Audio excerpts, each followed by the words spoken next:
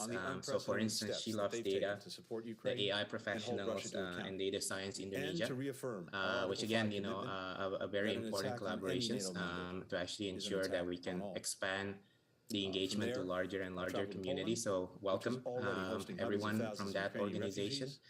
And hopefully over the next 3 days, we'll be able to see opportunities to kind of showcase a lot of the practical work that has been done from many of the organizations, including ours. Discuss new and exciting technologies. Of course, every day things change and things actually evolve very significantly and very fast. And learning and hearing about all that new trends is very, very important. And then hopefully with a lot of the leading experts, then we get to hear a lot of these excitements as well. So I think my last parting comment is, you know, have fun. And hopefully this could be a two-way conversation. Unfortunately, it's not a face-to-face conference. Otherwise, it will be filled with many great social activities as well. But I think hopefully, you know, we all pray that this year is the beginning of an end from the pandemic, so that the next version of this can be maybe done in Bali or done definitely in person, so that all of you can be here with us and then we can build this community more socially as well. And nevertheless, again, you know, have fun and enjoy the conference, and I hope to see you, you know, very soon as well. Thank you. As 141 member states of the United Nations know, thank you so much, Pak Andre. First of all, for taking out time from your schedule and opening the first ever Go to Data Science Conference. And you're absolutely right. This is just the first of the series. We're going to have more in the coming years. Next, friends, I would like to introduce you to Kevin Alubi, CEO of Gojek. Kevin is responsible for leading GoTo's on-demand business, that is Gojek. Since founding Gojek, Kevin has held significant leadership roles across product and functional teams. He has developed deep technology expertise across Gojek's data, engineering, and product teams, with a focus on enhancing the platform's overall user experience. Prior to his role at Gojek, Kevin spent a couple of years at BT Fashion e-service, which is basically Zalora, Indonesia, as the head of business intelligence. And earlier in his career, he also worked as a business development manager at Merah Putih Inc., an Indonesia-based investment firm. Happy to take some questions. Kevin's commitment to continuously innovate also led him to be accredited in the 2016 Forbes 30 under 30 Asia list for consumer technology. And in the 2022, this year, Forbes Indonesia's 40 under 40 list. So the whole GoTo family is very proud and congratulates you, Kevin. So as I invite Kevin to his remarks, I'd also request him to share how data science has helped Gojek grow and how do you see its role in the future with GoTo. Please join me in welcoming Kevin. Kevin, over to you. The fight in Ukraine. What is your message to them? Thank you. Thanks. I can't put myself in President Putin's mind or state of mind. Kevin, all that your audio is not connected. The actions that he's taken and our response to those actions. Hey. Perhaps it's all right. There we go. Sorry about that. Said before, what I was saying was that I've always been really passionate about this space from day one, and I've been really fortunate to have been working with so many people in Gojek who share that passion and to see how data can be used to deliver better customer experiences and also better business outcomes. I think the journey to get here was fairly difficult, and I would say the rest of the team probably thinks that continues to be challenging. I remember the first time we set up our data science function was to help its people. We decided to open a center in Singapore, and this was in I believe end of 2015, mid 2015, something like that.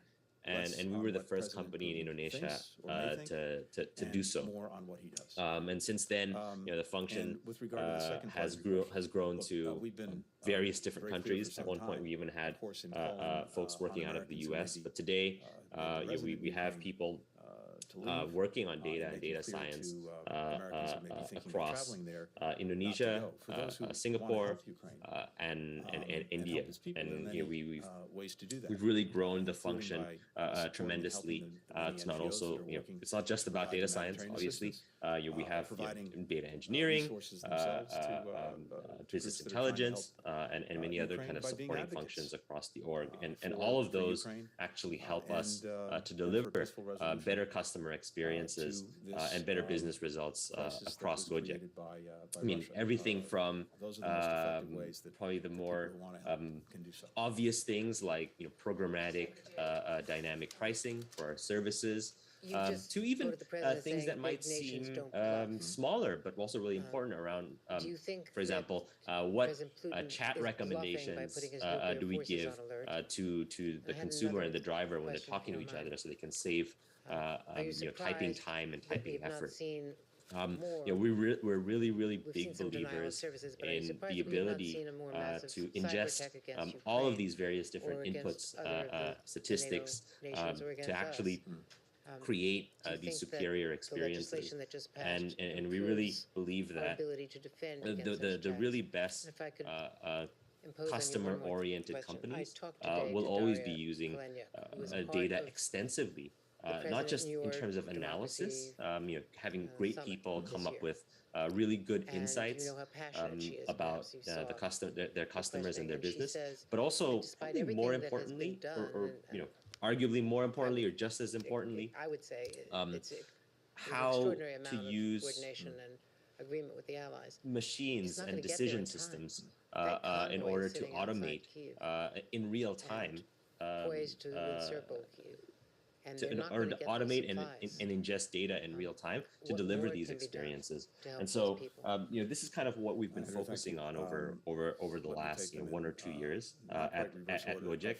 And ever since we've become part of the GoTo group last year, we've really tried to use that philosophy and use those capabilities across the various different product lines and business lines that we have today. And we're really excited because we really think that the potential is absolutely massive. The potential is absolutely massive. And we're really happy to be sharing this across the group, but also to the public. We really think that the ecosystem is still so early in this part of the world, and we have so much to learn from each other. And with that, I just, like Andre, I wanted to wish everyone a fun conference. I'll be popping in and out of the sessions. We have some really great speakers. We have some really great case studies and sessions. So please have fun, and I'm confident this is going to be a very awesome learning and sharing experience. Thanks, everyone. It needs to go.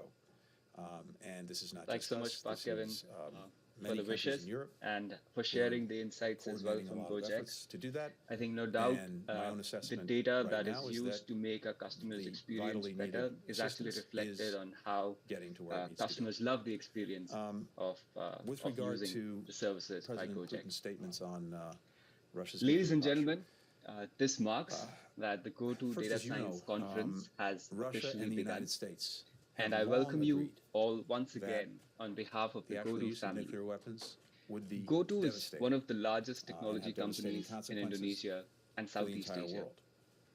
Our effort to organize this conference is just a small step towards sharing how our work in data science is creating a positive impact on our customers.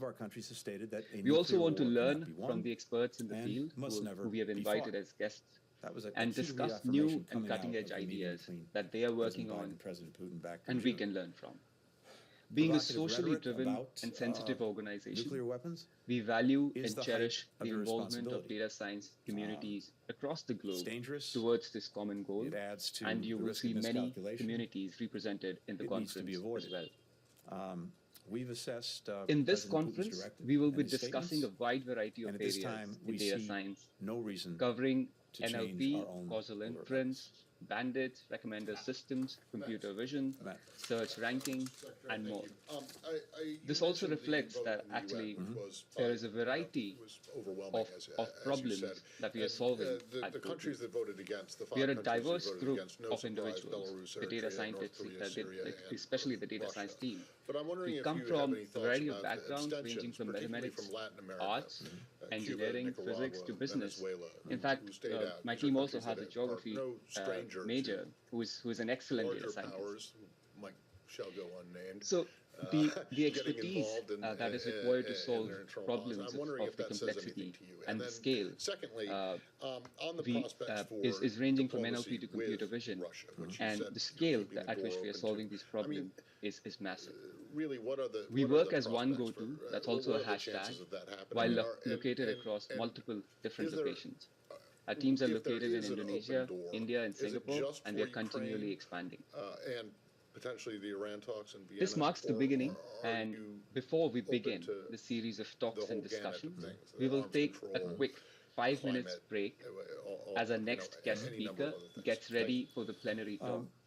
I'd Matt, like first of all, to put the share that vote at in the the end of the UN, plenary talk, our in speaker would be perspective, taking questions from the it audience. is To submit your both questions during overwhelming the talk, and I would even say you may historic. please scan the QR Go back to code currently 2014, being shown on this when screen the General Assembly and keep the pronounced page itself on open in your Russia's browser initial so you aggression can against, submit your Ukraine. questions there. The votes in favor We will of that see you in resolution, 5 minutes.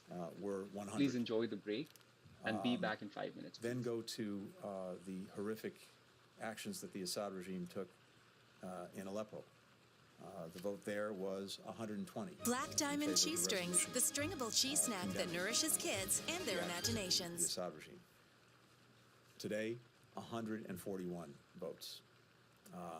That speaks powerfully and eloquently about the overwhelming majority of the world and its views about what Russia is doing in Ukraine.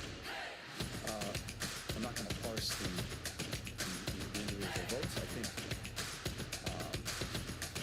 in some cases, an abstention actually speaks loudly itself, as opposed to a no vote. So I think you have to look at some of the individual countries, assess their relationship with Russia, and look at how they voted in that context. For the small number that voted against, Belarus, the PRK, Eritrea, Syria, as well as, of course, Russia, as Groucho Marx once sort of said, this is not very much a club that I would want to be a member of. Oh, wait, sorry. Oh, I'm sorry. Yes. Look, as I said a moment ago, with regard to Ukraine itself, we, of course, remain open to pursuing any reasonable path, but it's very hard to see any path when the bombs are dropping, the planes are flying, the tanks are rolling. So de-escalation, pulling back forces, that would open a path to diplomacy. And we, I think, demonstrated very clearly in the months leading up to Russia's aggression that we were prepared to engage Russia diplomatically on any legitimate security concerns on a reciprocal basis. That remains, unfortunately, tragically, horrifically. I think we've seen, and you know, take my word for it, just listen to President Putin's own words, that virtually everything the Russian government professed to be concerned about was not really what was at issue. For example, Ukraine joining NATO. But President Putin has said loudly and clearly, and is now demonstrated by the actions that Russia has taken, is that what this is about for him is Ukraine being absorbed in one fashion or another into Russia. He sees Ukraine as having no independent existence. He wants to reincorporate it into an empire. Short of that, to make it part of a renewed sphere of influence, or maybe at the very least, to make it totally neutral. So this is about way more than the issues that we were prepared to engage Russia on. So two quick pieces on the diplomacy now. One, with regard to Ukraine itself, first and foremost, the question is if Ukraine thinks there is a path that would help advance its its interests are protected and the war, and we can be helpful in that, of course, we're fully prepared to do that. But we really look to the Ukrainian government to see what if anything, might make sense. But they're engaged in talks with Russia. They had one round. There may be another one. We'll see. But of course, the demands that Russia put on the table were beyond excessive. They were, of course, not starters. And what we've seen repeatedly is that Russia goes through the pretense of diplomacy to distract and continue on its aggressive path. More broadly, even as we've imposed and continue to impose massive costs on Russia for its aggression and actions in Ukraine, if we determine that there are areas that it's in our interest to continue to pursue, and that one fashion or another may involve some engagement from Russia, we'll continue to pursue that. We're not going to let Russia dictate in any way what's in our interest and how to pursue it. Media Ukraine. Just a few days ago, European Union proposed to donate their fighter jets to Ukraine to protect our sky. But as far as I know, for now, this deal has fallen apart. I know that you were on a phone call with Foreign Minister Kuleba today discussing this topic as well. Could one expect that after your travel to Europe, something could change and Ukraine will get access to those jets? Thank you. I can't comment in detail on my conversations with Foreign Minister Kuleba. We talked about a lot of things, including the ongoing provision of security assistance to Ukraine. And that is something that I will be talking to European allies and partners about in a couple of days in Brussels. Again, I can tell you, as I mentioned in response to Andrea's question, that when it comes to vital defensive military equipment that Ukraine needs, we are very actively coordinating its provision, and that assistance is getting there. But we'll probably have more to say in the next couple of days. Thank you very much. Thanks, everyone. Well, an important address there by the U.S. Secretary of State, Antony Blinken. Just take one more question. Let's see. We've certainly seen in the past that one of Russia's methods of war is to be absolutely brutal when trying to cow the citizenry of a given country. And that includes, at the very least, indiscriminate targeting and potentially deliberate targeting as well. We're looking very closely at what's happening in Ukraine right now, including what's happening to civilians. We're taking account of it, we're documenting it, and we want to ensure, among other things, that there's accountability for it. U.S. Secretary of State Antony Blinken there making some very sober, measured and direct comments about the Russian aggression, the invasion of Ukraine. Quick thoughts from our U.S. correspondent Mark Stone in Washington on that. Mark, what stood out for you? Well, there were a couple of news lines, new things that we learnt, but much of it was a reflection on what has happened and an assessment of where things are now. In terms of the new lines, he did talk about new sanctions specifically against the Russian defence industry that would be coming into play very, very soon, and some sweeping sanctions on Belarus as well. Of course, Russia's accomplice in this invasion. Sanctions against Belarus that will be increased over the coming days if it does not separate itself from this Russian adventure into Ukraine. He had a message too for the Russian people. He said this isn't we are not targeting you, we are targeting your leadership. And he also made clear that he wouldn't be drawn on President Putin's state of mind. Okay, Mark Stone in Washington, thank you very much indeed. And it is coming up to 8 o'clock. You're watching a Sky News special programme on the Ukraine invasion. The top story is 2 grim milestones after a week so far on board.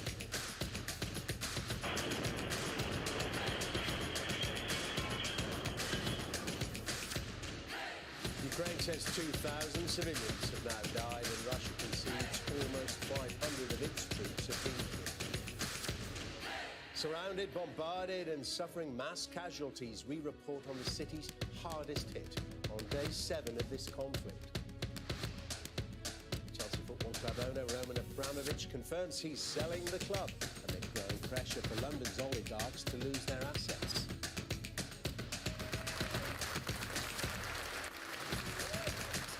Here MPs pay their tribute to Ukraine as the Prime Minister adds his voice to those accusing Russia of war crimes. And cleared to compete, athletes from Russia and Belarus will be at Paralympics but will not be able to fly their flag.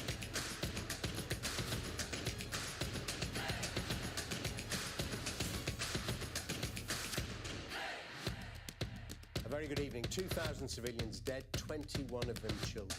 Well, these are sobering numbers released today by Ukrainian officials a week into Russia's invasion. Russian officials said today that almost 500 of its troops have been killed in the conflict. Well, day 7 of the war saw Russia intensify its onslaught and tighten its grip on major cities. Ukrainian officials say a Russian bombardment in the eastern city of Kharkiv has killed 21 men. Kiev has also been the target of intensive air and artillery attacks. Ukraine says it shot down 2 Russian aircraft. It comes after 5 people were killed yesterday when the city's main television tower and a Holocaust memorial were hit. Officials in the southern city of Kherson said they were completely surrounded by Russian artillery today, while the mayor of Mariupol, which is in the southeast, reported mass casualties earlier. Well, Russia's defense ministry says 498 of its troops have now died, but as Alex Rossi now reports from the city of Dnipro, the Russian assault goes on. The attacks are more and more intense, with Russian forces now using heavy weapons in civilian areas. In the second city of Kharkiv, a university building crumbles after a missile strike. It's clearly not a military target. This place is home to 1.5 million people. For those remaining, nowhere is safe, even the bomb shelters. I have kids at the age of 8, 10, 12 and 13. All of them are afraid they will destroy Kharkiv for sure. They have no limits, they have no moral, they have no one human.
Hello everyone. Those of you who have been waiting for our next plenary talk to start, it's just a quick announcement that we will be starting the talk 5 minutes earlier than scheduled. That would be 10:05 WIB, which is the Jakarta time. So stay tuned. We will be back in less than 4 minutes now.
Welcome back, ladies and gentlemen. The Go-To Data Science Conference has begun, and there is no better way to start the conference than the plenary talk. We are honored to have Dr. Nikola Chapados among us to talk on the topic Beyond Correlation Machine, Causality Tools for Better Predictions and Decisions at Scale. Dr. Nikola Chapados is Vice President, Research at ServiceNow, Inc. He holds an engineering degree from McGill University and a PhD in computer science from University of Montreal, Canada. While still writing his thesis and jointly with his advisor Joshua Bengio, he co-founded AppStart Technologies in 2001, a machine learning technology transfer firm to apply cutting-edge academic research ideas to areas such as insurance risk evaluation, supply chain planning, business forecasting, national defense, and hedge fund management. From this work, he also co-founded spin-off companies, Imagia, to detect and quantify cancer early with AI analysis of medical images, Element AI, which is now acquired by ServiceNow, and Chapados Couture Capital, quantitative asset manager. He holds the Chartered Financial Analyst designation as well. Before I invite Nikola to give the talk, I'd like to remind you that you can submit your questions via Slido, and Nikola would be answering them at the end of this talk. A very warm welcome to you, Nikola. Over to you, please. Thank you so much for this very, very kind introduction. So it's a great privilege to be kicking off the first Go-To Data Science Conference this morning with all of you. I'm sure that over the next few days, you will be learning a lot about exciting new modeling breakthroughs and other technology advances. What I want to do this morning, however, is to take a step back and take a look at our role as data scientists and re-examine a little bit some of the fundamental ways by which we analyze data. And ultimately how we can analyze data better using tools from the field of causality in order to improve our predictions, our decisions, and especially in the context how we do prediction and decision making in the context of asking big what-if questions. So in other words, what I want to focus on today is how can we, as data scientists, better model, predict, and nudge human behaviors and interactions at scale when we are dealt and when we are dealing with a sea of data. Before we do that, however, I would like to give a brief survey for some of the astonishing progress that the field of machine learning has made in the past few years.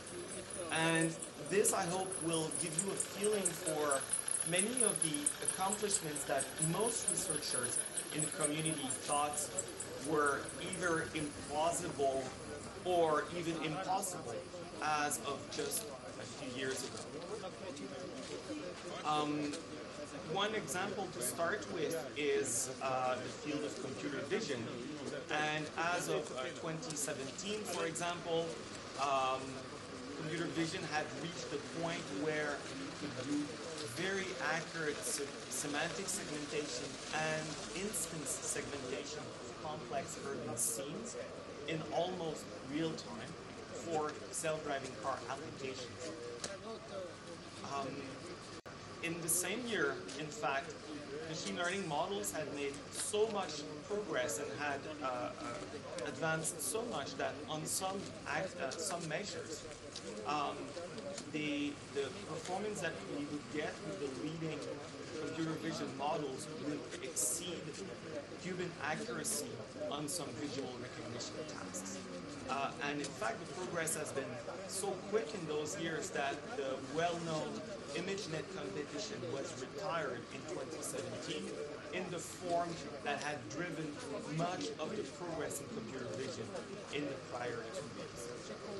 So what has explained a big chunk of the recent progress in machine learning? In fact, it has come from basically applying a single kind of machine learning architecture. Essentially, deep neural networks trained end-to-end with stochastic gradient descent. Of course, there has been a lot of progress in the architectures themselves. It's not just a single big stack of fully connected layers as we would do maybe 20 years ago. For instance, we have learned that it is typically a good idea to use a convolutional neural network to process images. And until a few years ago, we would also use recurrent neural networks such as LSTMs to process text.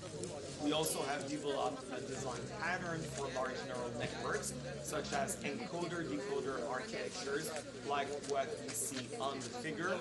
And in the encoder-decoder pattern, typically an input signal, so in this example, an image of a motorcycle racer, would be encoded by a deep neural network into a continuous internal representation. And in this example, which is an image captioning example, would be decoded word by word by a recurrent neural network to generate the caption that describes the image. It also turns out that these models are not just good at performing recognition tasks, but they are very, very good as acting as very fancy random number generators and generate realistic-looking samples from extremely high-dimensional probability spaces. So in the example we see on the slide, none of the faces in the illustration are the face of a real person. All of them have been sampled by a generative model of human faces. Also, more recently, and essentially since late 2017, some of the most exciting progress has come through applications and variants of an architecture known as the transformer architecture, which was introduced by some Google researchers. And it's not my purpose today to explain transformers in detail, but in the past couple of years, since 2017, one thing about them has become extremely clear, and it is that bigger is better. We see an illustration here of how that is. And what we see is the progress of transformer-based language models since 2018. And the x-axis is the date at which particular models were introduced in the academic literature, and the y-axis represents the model size in terms of the number of parameters expressed on a log scale. And the figures you see there are millions of parameters. So the scale at the low end starts at models with 10 million parameters. So what we see here is that in the span of just a few years, our best language models have gone up from about 100 million parameters to about a trillion parameters. Okay, this is a staggering growth in just a couple of years, a growth of 4 orders of magnitude. So what does size buy us exactly? It largely buys us more performance. And it buys us more performance when the size is coupled with enough compute capacity on the one hand and enough data on the other hand. And we see an illustration of a relationship of what size buys us here, and although the slide is a bit technical, it shows results from OpenAI that exhibit power scaling laws in the behavior of some machine learning algorithms, including language models. And the net result of those scaling laws have been some incredible applications that were barely imaginable just recently.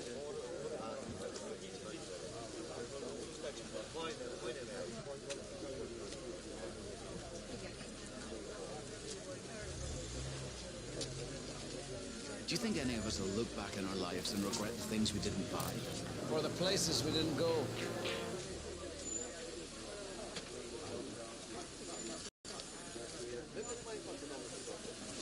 So one example of those applications is that we can now train language models that are capable of capturing long-range interactions between words in order to generate a plausible and a realistic sounding story. Okay, so here I'm going to give an example, and just for everyone, okay, this has been generated basically from a random number generator. Okay, this is not real news, but I'm going to illustrate one example about potential investments by GoToGroup in AI, and this example was generated from GPT-3 by OpenAI. So what we see is we prompted the model, so we prepared the model by giving it the sentence in the bold red characters. And then we asked the model, okay, what are likely words that can come next and that would create a great story? And essentially the model completed with the following paragraph, where André, whom we heard earlier, announced plans to double down on research efforts in AI and blockchain, to stay ahead of the competition, etc., and that André really believes that this is super fundamental for GoToGroup to maintain its advances, and the company plans to invest in new equipment and software. So this sounds extremely realistic, but it only comes from a purely statistical model of language. Okay, and in fact, what comes out of GPT-3 is totally random. If you run this story multiple times, you will get different things that come out. We can also take transformer-based models into the realm of multimodality. So here we're asking such a model to translate from a text description that's asking for an illustration of a baby chipmunk with a mustache watching TV, and asking it to generate illustrations of that. So this particular model, called the DALL-E model, performs a really good job of generalizing there, and we see it is able to generate realistic-looking illustrations that, frankly, have never been seen in the training set before, because the training set did not contain illustrations of baby chipmunks with a mustache watching TV. However, and this is where I want to take us, the key point is that despite all the impressive successes that we have seen so far with all those applications of deep neural networks, they fundamentally remain huge correlation machines. And what I'm going to discuss in the rest of the talk is that without additional machinery, they cannot really make sense of the causal relationships that drive much of the real world. And examples of complex causality, such as those that we see on the slide with a visual common sense reasoning task, remain very difficult for models to do. And sometimes we want to ask and predict answers to very very simple questions of a basic what-if type. So in healthcare, what happens if we give this particular drug to this patient now? And in the context of commerce, how will our customers react if we increase the price? And the rest of the presentation, we will see some of the ways in which we can tackle these questions. So, to answer what-if questions, the first set of tools comes from the field of causal inference. And of course, questions of causality lie at the heart of the scientific enterprise. So, as we study causality, we encounter, in fact, techniques and methodologies that come from a variety of scientific disciplines, including statistics, computer science, econometrics, epidemiology, climate science, etc.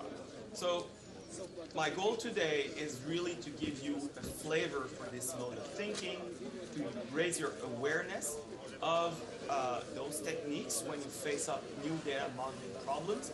But of course, in the time that remains, I will not go deep into the mathematical details for applying any of those techniques. So both your statistics professors as well as random people on the internet will tell you not to confuse correlation and causation unless you face direct consequences. But what does it really mean in practice? The first and the most important question is that we must be very careful when we're trying to answer what-if questions from purely observational data. So in this, for the next minute or so, I'm going to build one simple example that illustrates what goes wrong if we're not careful. Okay, it's probably the simplest example that we can encounter, but situations with that broad pattern occurs over and over. So on the slide, what we want to do is to collect data about exercise habits in the population and try to predict what will be the health expenses of an individual as they exercise more or less. Okay, so what I illustrate here is first an hypothesis about the direction of causality. Okay, by drawing an arrow from the exercise variable to the health expense variable, I am making the hypothesis that exercise has a causal influence on health expenses and a direct causal influence on health expenses. And my goal really will be to estimate this influence in order to predict as I exercise more, will my expenses go down. So I collect some data, and the data might look like this scatter plot here. And I know something very weird about this data. Basically, as I exercise more, my health expenses go up. So this is very counterintuitive. It's not the direction of the relationship that I was expecting. And the reality is that in this problem, age is also important. Okay?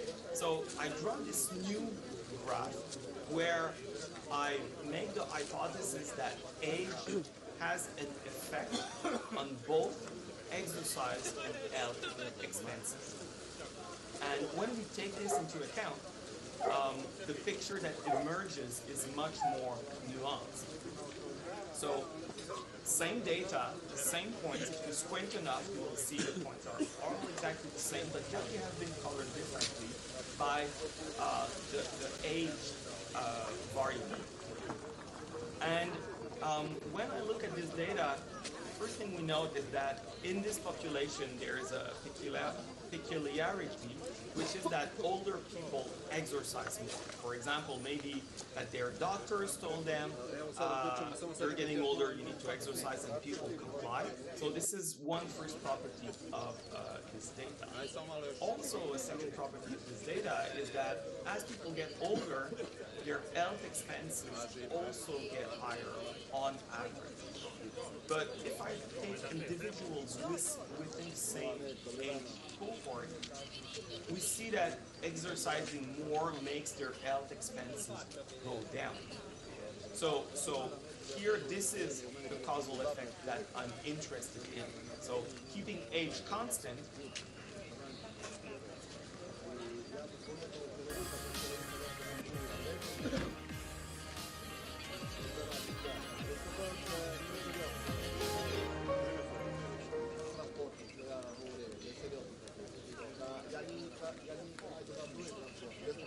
changing the exercise variable has the expected effect in terms of predicting the resulting health expenses. Okay, so this is hopefully a simple enough example that shows that if we don't take the causal structure into consideration, we can come to the totally wrong conclusion about our data. And in this example, I actually come to a conclusion that has the wrong sign, that is not predicting the right direction of effect.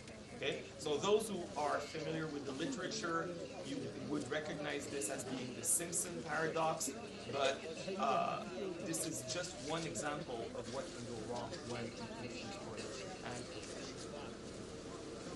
And here, just a point of terminology, H is called confounder. So, of course, we have a gold standard, the randomized controlled trials to estimate causal effects. In computer science, it's also widely known as A/B testing. And there are standard practices to estimate causal effect in many fields, ranging from the approval of new drugs to computational advertising. But we cannot always use them.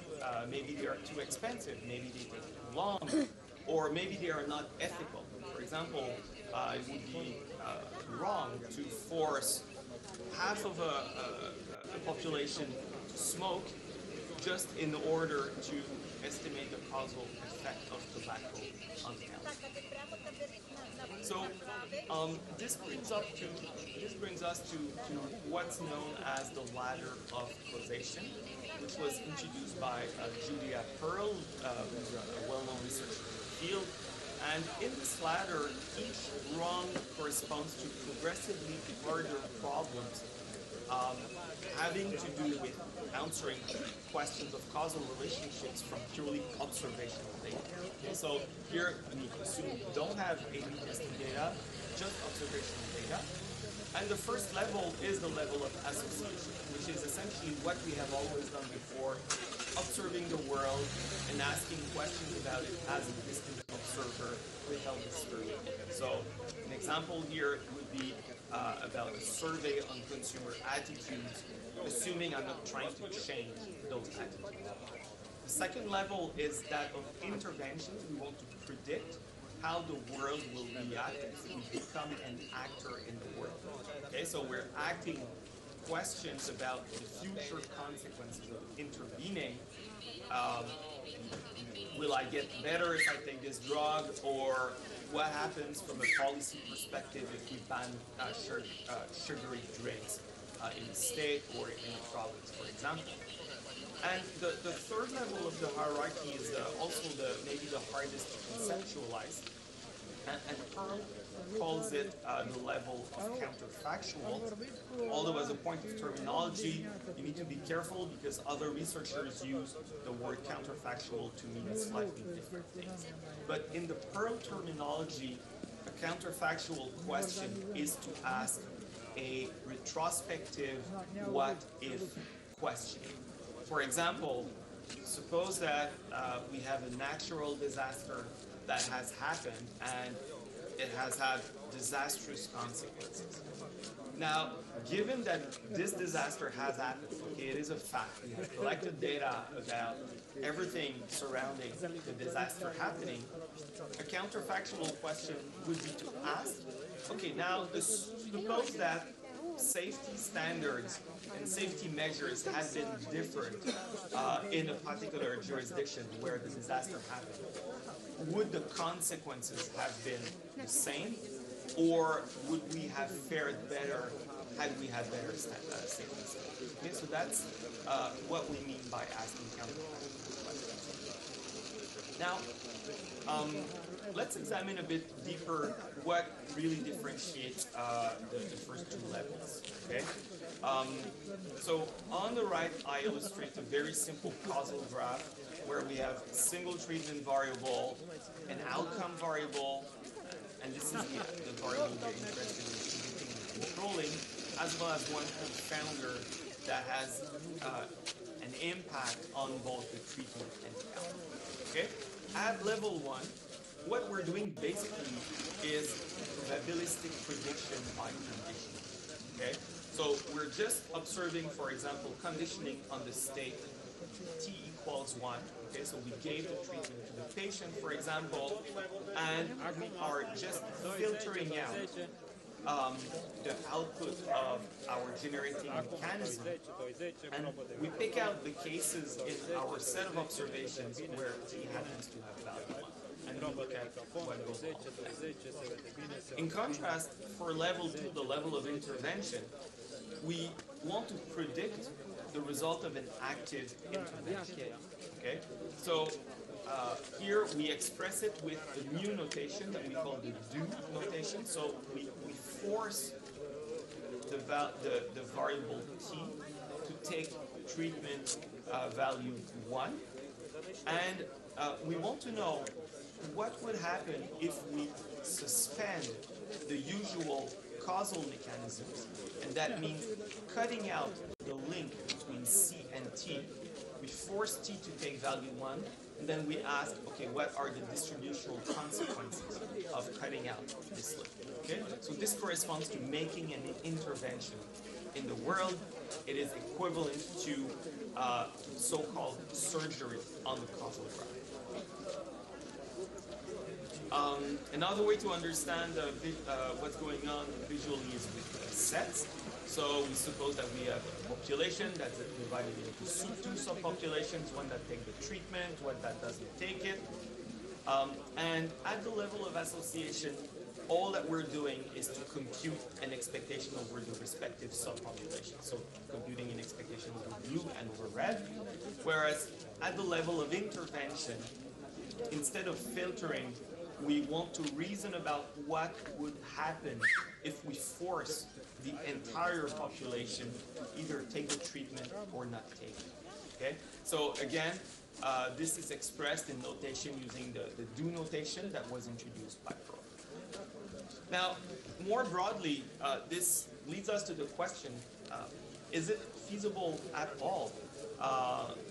In other words, are we capable of making causal conclusions from pure observational data? And luckily, the answer for us is that sometimes, yes, it is possible.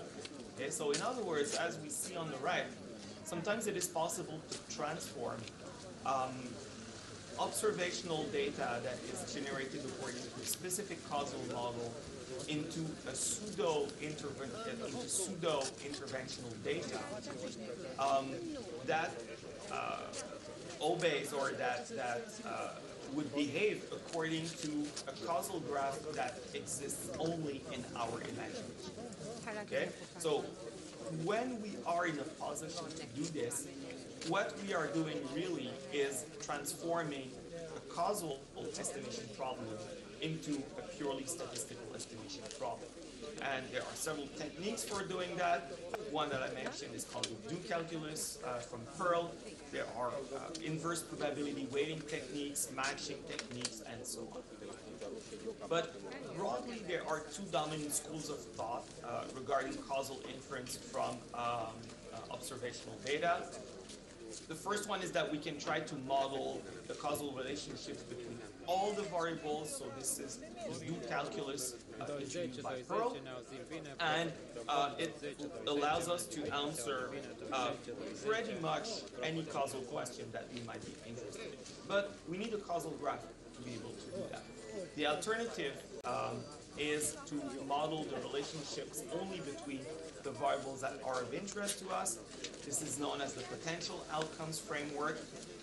And both frameworks have strengths and weaknesses, and where they overlap, they largely agree in the answers that they give us. But which framework is best really depends on the circumstances.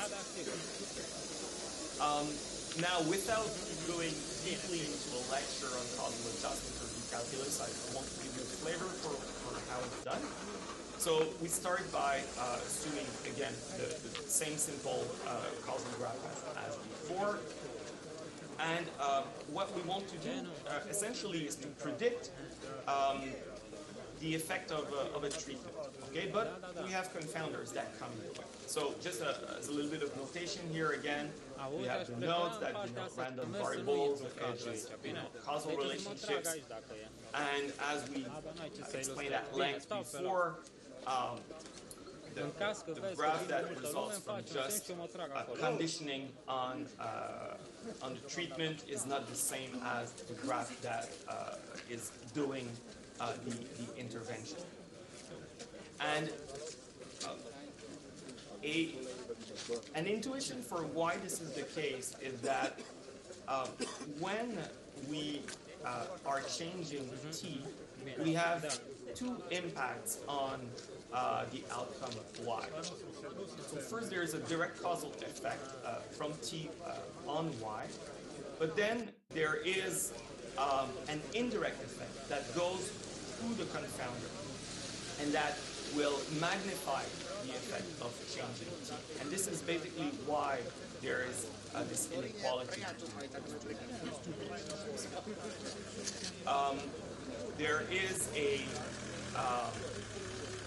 in this case, a simple adjustment that corresponds to a regression adjustment formula that lets us convert causal estimation expressions that contain do terms in them into pure terms that contain only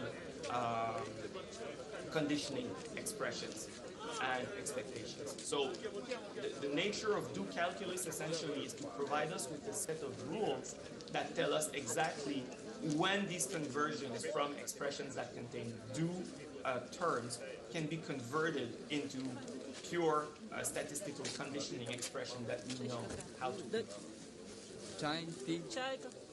Okay, now I want to shift gears a little bit and move to a practical application of tools from causal inference that should be of interest to many of you in the audience.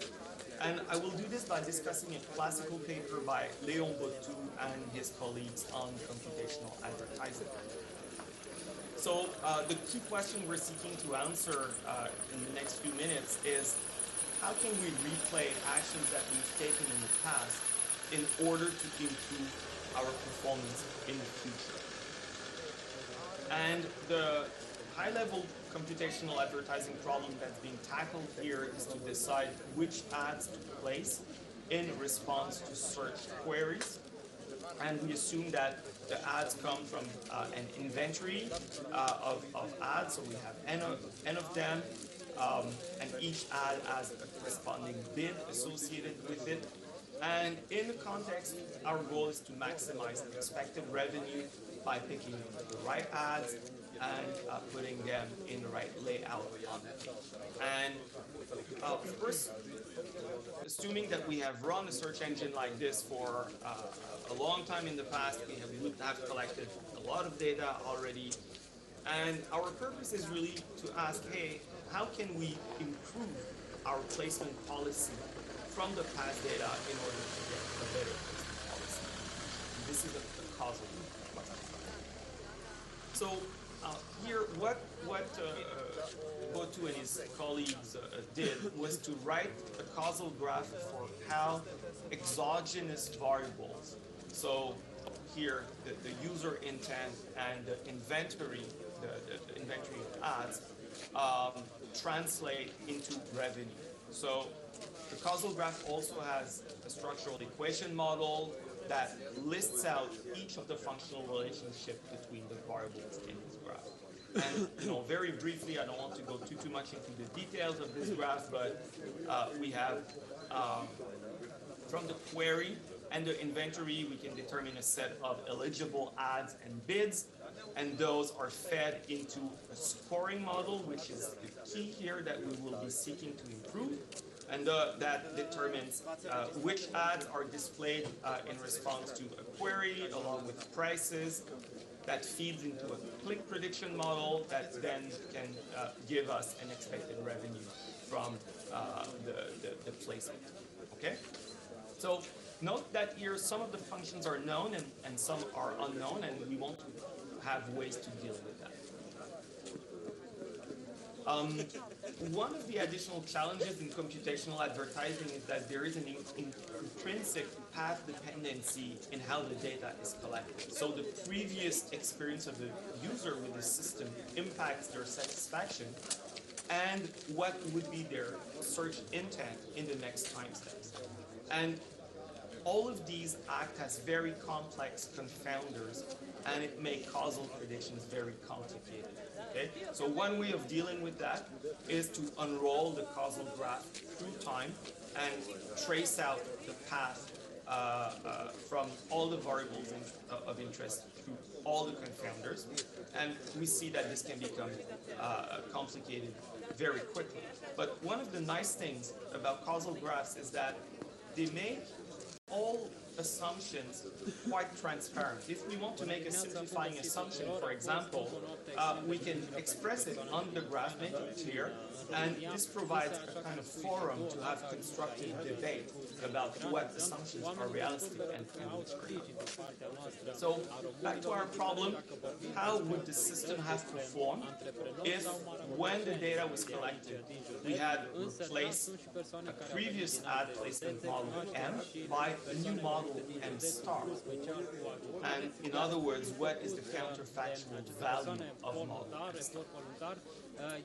So a simplified analysis here is to replay the historical data under interventions, and this runs as follows.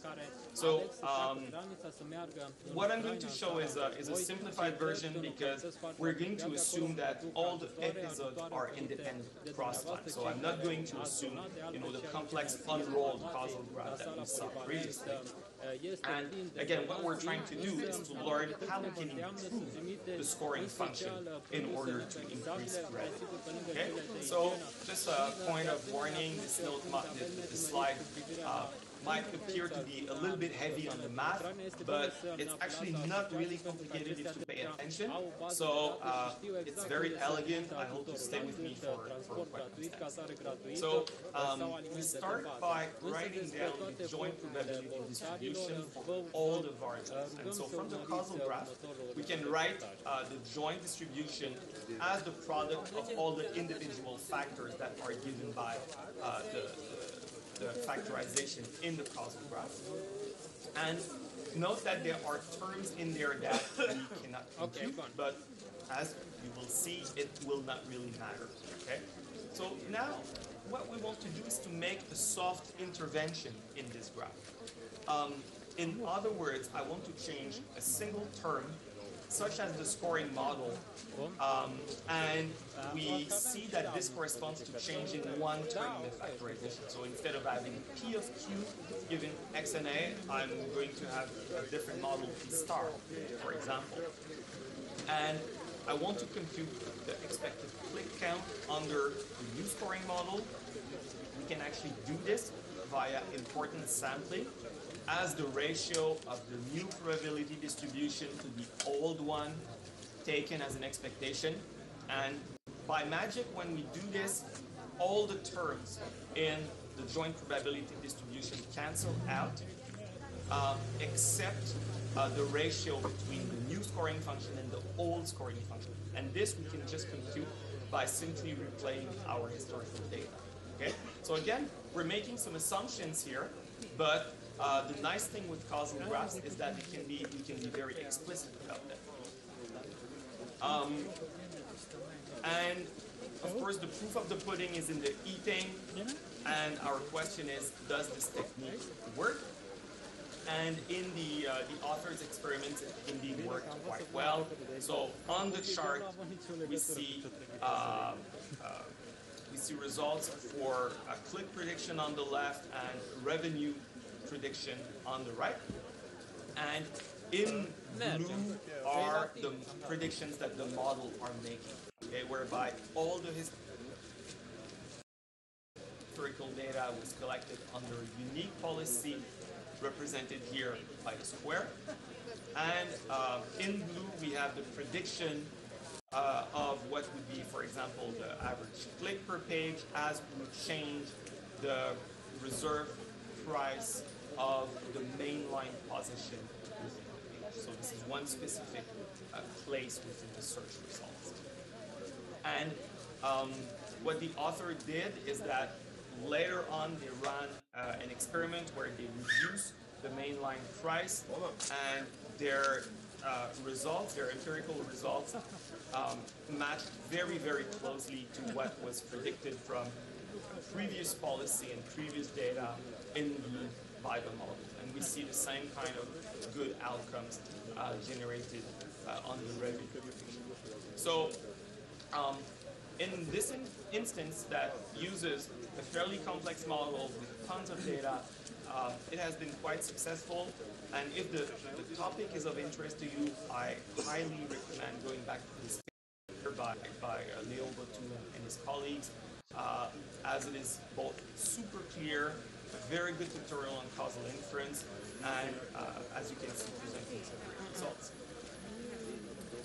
So what I now want to turn to is to move to the topic of causal discovery. So instead of doing causal inference that we were doing previously, we assume when doing causal inference that we have a causal graph at our disposal most of the time, but sometimes we don't always have that luxury. Maybe we don't have an expert at hand that can tell us what the right graph should be, or simply there are some problems that are just too complex for an expert to deal with. And examples of that would be gene expression networks in biology or relationships with complex climate systems. So the problem with causal discovery is that we assume that we have data, most of which is observational, and we'll relax this assumption in a couple of slides. And we're looking for an algorithm that can recover causal relationships and their nature.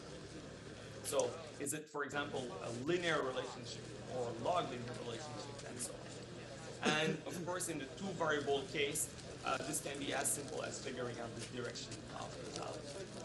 And our purpose really is either, in simple cases to replace an expert because we don't have one close by, or help an expert figure things out in the case where we have a ton of variables and a ton of data.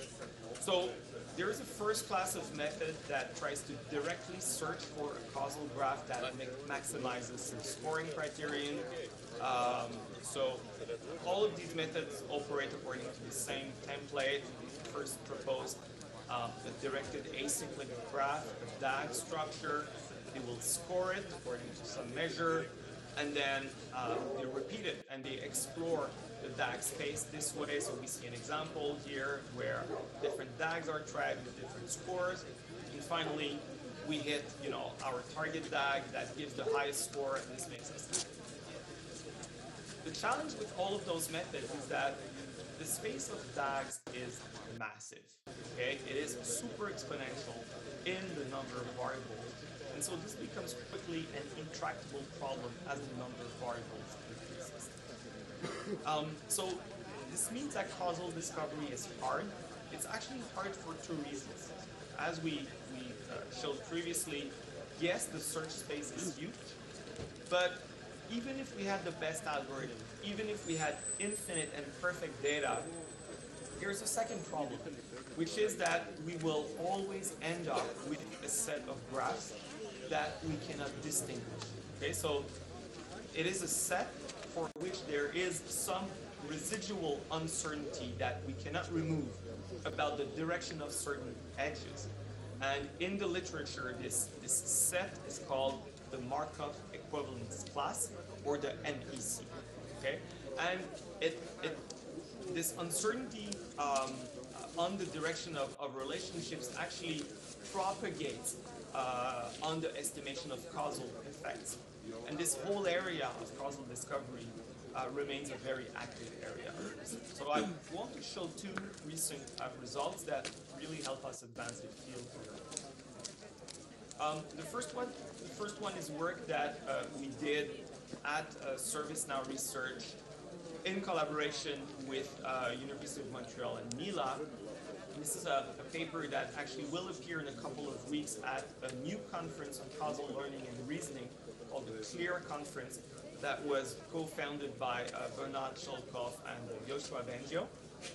And so this work is on typing assumptions to improve identification and causal discovery. Okay?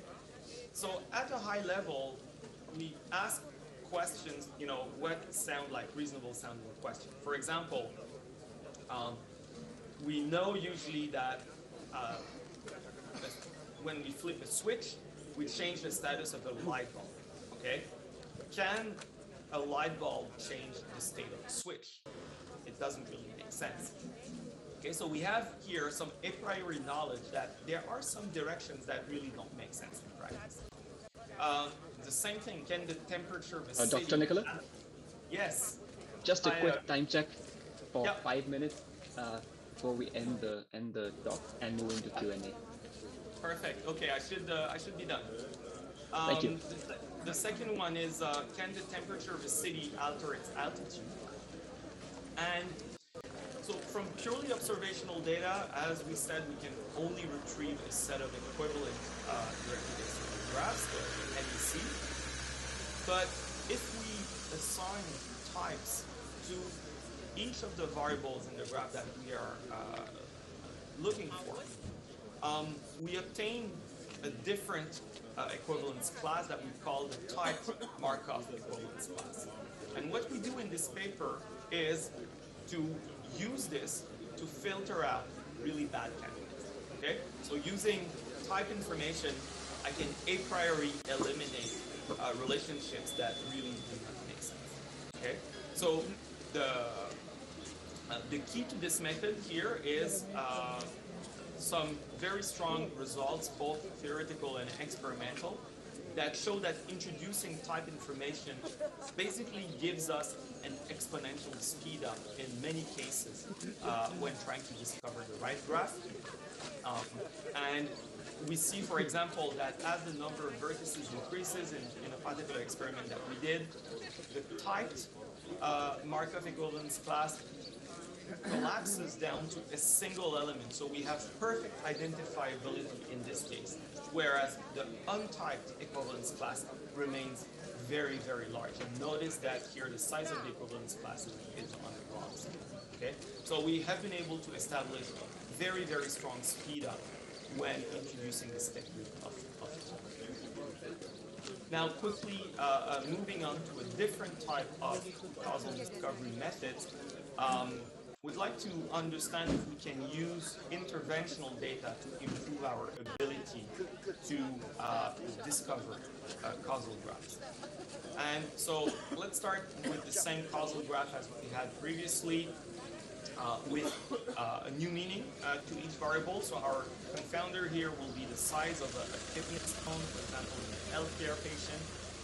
T will be a medical treatment to fix the stone, and R will be whether we have recovered or not. And as a recap, if we rely only on observational data, we will make biased predictions. Okay, so One thing we can do as when we do a randomized controlled trial, for example, is a perfect intervention. So we assign some patients to T equals 0 group and other patients to the other or treatment A or the other to the treatment B group.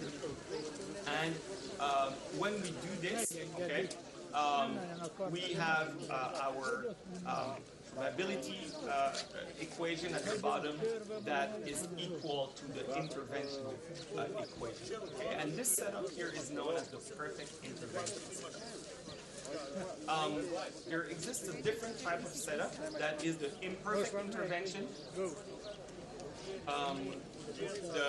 The imperfect intervention that shows that what happens when only the conditionals are changed, but they are not fully randomized. Okay, so we replace an edge by a different edge. We will still get some bias, but it will be a different kind of bias.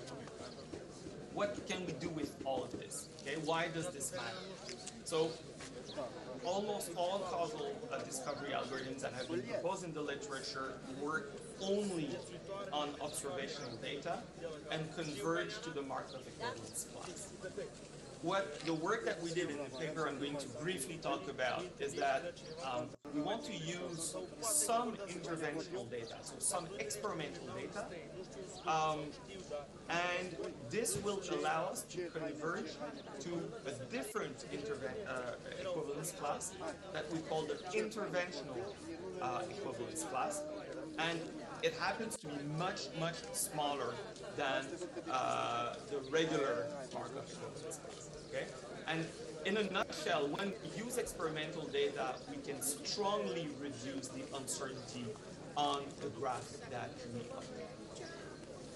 So this work was presented a bit more than a year ago at the NeurIPS 2020 conference.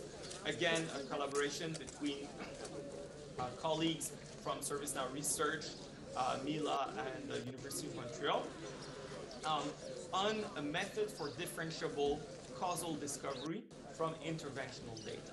Okay? And in a nutshell, what this algorithm shows is how we can obtain an efficient search using continuous optimization that supports interventional data, that supports arbitrary conditional distributions with theoretical guarantees to convergence to the right graph. Okay? Now, since we're eating into the Q&A period, I will not go over the details of the model very deeply, but essentially, we're using neural networks to capture conditional distributions of any particular variable in a graph on its causal parents, assuming a graph adjacency matrix G that is optimized through what's known as the Gumbel softmax trick that lets us convert a discrete optimization problem into a continuous optimization problem. Okay?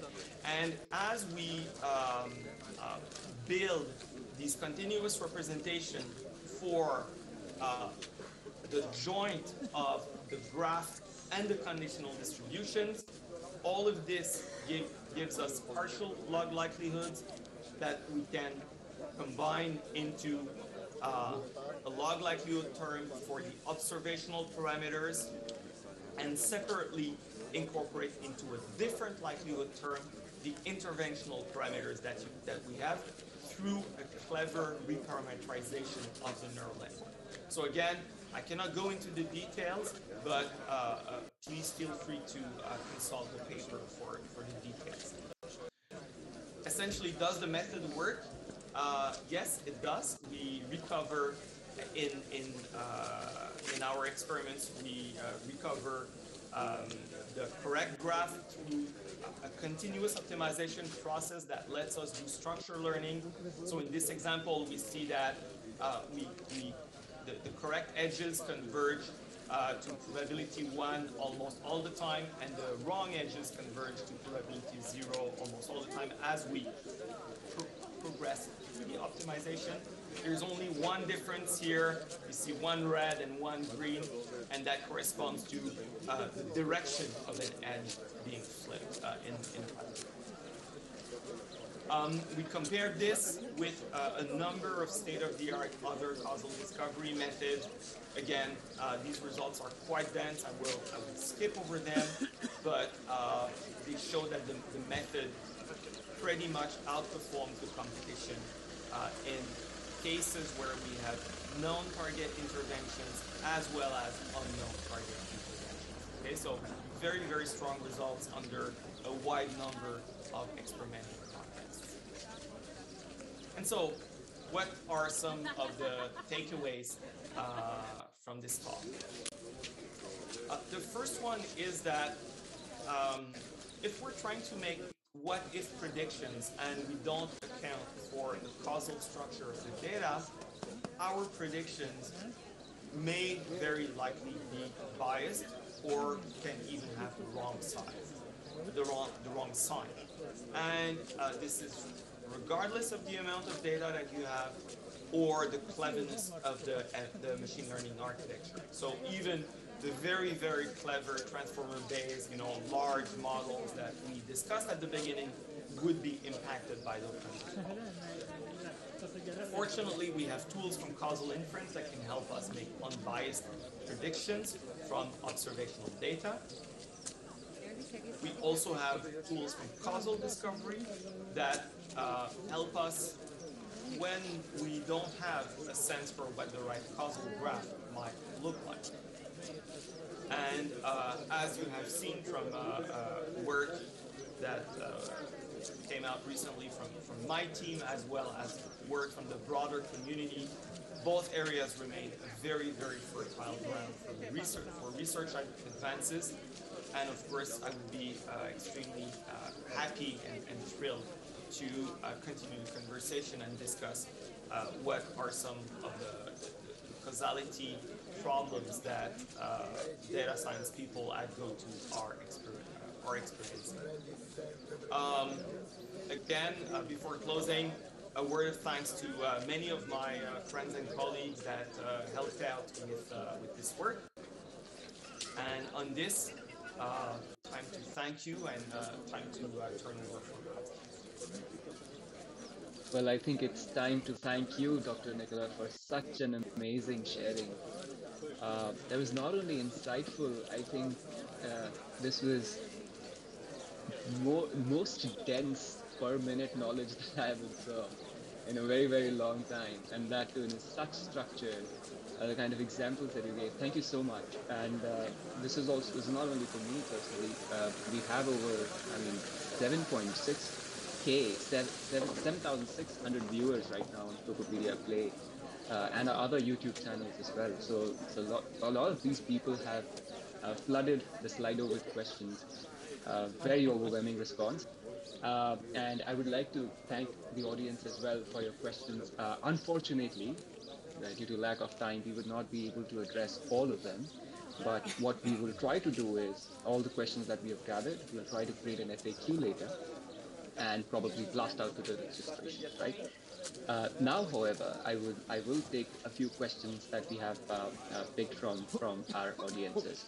So, Dr. Nicola, some of our audiences are actually interested in knowing your background, because how you've reached where you've reached, especially from the machine learning perspective. So would you like to share some bits with the younger people in the audience right now? How has your journey been in machine learning? Yeah, with great pleasure, Gaurav. So my background is I started with an engineering undergraduate degree. So I studied computer engineering at McGill University in Montreal. And right after graduation, I was very fortunate to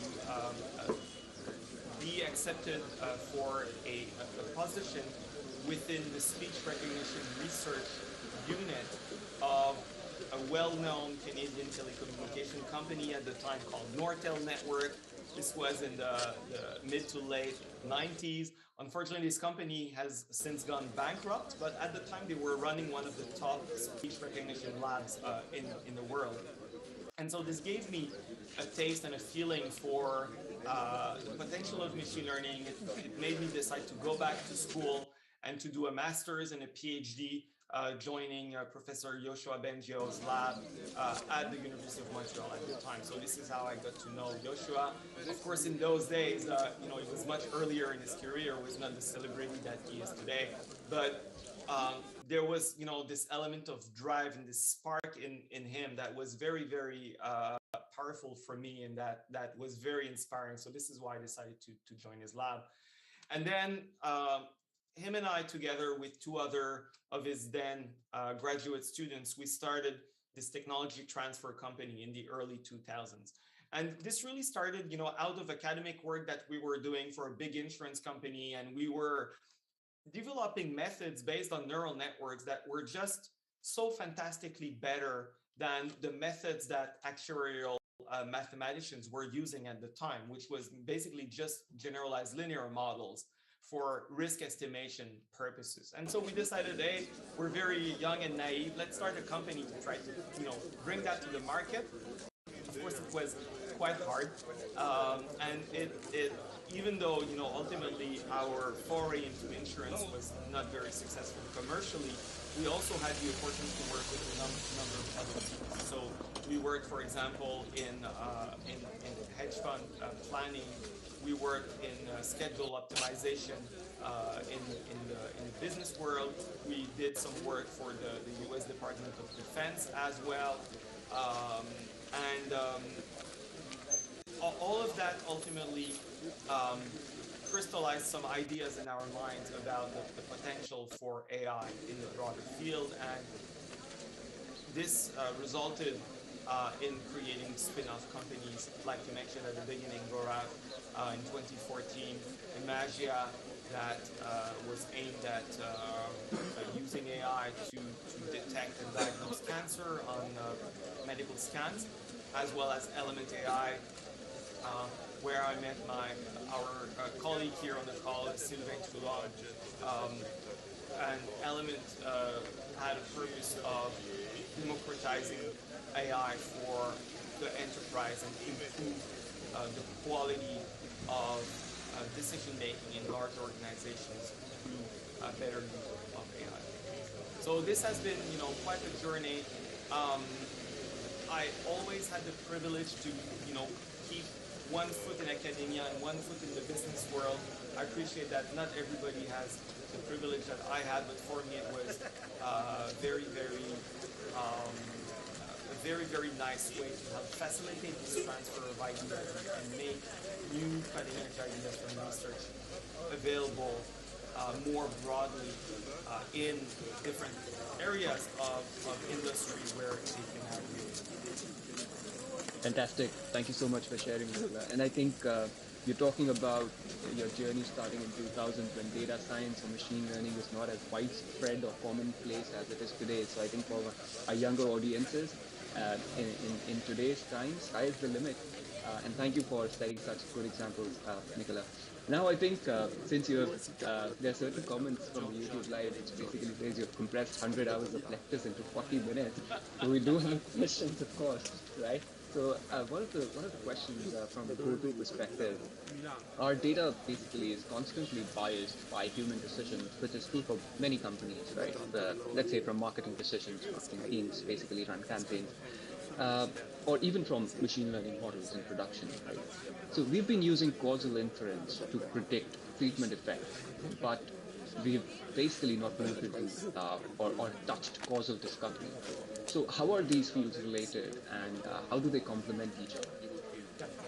So as you mentioned, the two fields are quite complementary, and if causal inference for you today is giving good results and is making accurate predictions, then maybe you don't even need causal discovery.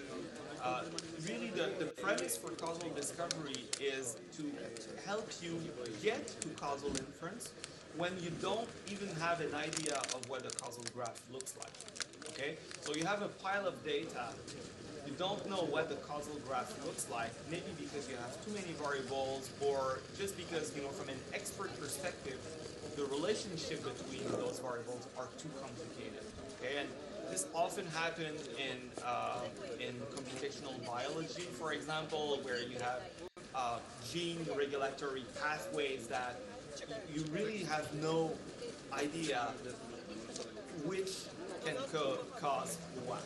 Okay, the same in climate modeling, for example, where the direction of causality is really not clear ahead of time. So in those cases, causal discovery is where you would want to go. It's still a very active field of research. So, for example, one area where new results came out recently is how can we aggregate variables where we have many of them. Let's say in a climate system, we may measure temperature at small patches of the ocean, but we have millions of such patches. And then we want to, you know, create hierarchical aggregation of those patches so that we can express for human consumption causal relationships with a much higher level of variables, right? But our raw data is at a very fine-grained level. So how can we have those hierarchical relationships? So this is still very new. There are many new, many methods that are being proposed in this context, and even in our team, the work on causal discovery here is on making it more flexible. Okay, suppose you don't have observational data only, but have some interventions as well. Well, are you able to make use of this information to get a better graph? But, you know, ultimately, you do all of this, you go to all this trouble if you don't have the graph. If you do have, you know, a pretty good graph, or at least something you can write down and challenge, you know, between your experts in the field, then maybe just doing, you know, traditional causal inference for you is plenty and will give you maybe, you know, a big chunk of the benefits for the current amount of work that you're currently doing. So there might not be a ton of additional benefit in doing causal discovery. Thank you, Nicola. Another question I would like to take from what our audiences have shared is, can you talk a little bit about the evolution of deep learning for causal inference? And do you see it overtaking legacy ML methods for causal inference? And they've also given an example of double machine learning. So deep learning and causal inference, how are they interplayed? Yeah, so that's a great question, and actually, if I had a bit more time today, I would have given some very exciting results that my team is working on, you know, on precisely this question. And what we're seeing is some deep learning algorithms that are able to capture some unobserved confounders, for example. Okay, so we always make the assumption that the confounders are observed. But what happens if they are not? Okay, so there is some progress, especially from David Bly's group at Columbia, for example, that came up with this, and now we're building on this work in my team as well, to develop different types of machine learning algorithms, including things like variational autoencoders that can represent unobserved confounders as latent variables, and then do causal analysis through, you know, considering that your confounders are these latent variables. Okay, so this is quite new. This is, you know, a bit on the cutting edge. We're still figuring out, you know, when it works and when it does not. So the particular use case that we're considering in my team is what happens when we do this in a time series context. Okay, so what we call either in healthcare dynamic treatment regimes, where, you know, the treatments that a patient undergoes will change with time, and we're trying to predict the causal effects of, you know, a sequence of treatments. or in computational advertising. It is just a generalization of the paper I presented from Léon Boutou, where we have a sequence of interactions with the same user. The user feeling towards the system evolves, and we want to take that somehow into account as a as a confounder to condition our placement policies. So there is a lot of activity in the space. We are co-organizing a workshop in a couple of weeks with some of the leading researchers in the field, all coming together to brainstorm on the topic. So yeah, I would say to everyone that listens to us on YouTube, if this is of interest to us, to you, stay tuned. A new paper on what you just described, Gaurav, is coming out from our team very shortly. I honestly can't wait for that paper. Paper you mentioned about published by Boutou. I think that's already on the list to read, and the work that your team currently is doing is groundbreaking, absolutely. So looking forward to that paper and the workshop you mentioned as well.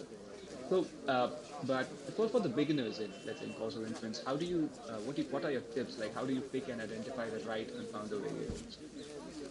Yeah, that's a great question, and frankly, it's one thing that's very much on my radar at ServiceNow and on my team's radar, in the sense that, yeah, we're a research team that's interested in some of the cutting edge topics, but as you point out, the bread and butter of causal inference is really trying to figure out, okay, hey, what are the confounders, how do I correct for them, and doing the regular stuff. And to me, what's really lacking is a little bit of a curriculum to introduce data scientists to the basic concepts about causal inference.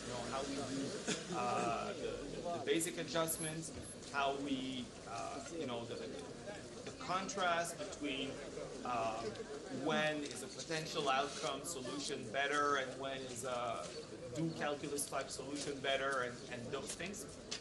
So we're working on some internal basic training at ServiceNow to teach the broader data science population about these things for our internal use.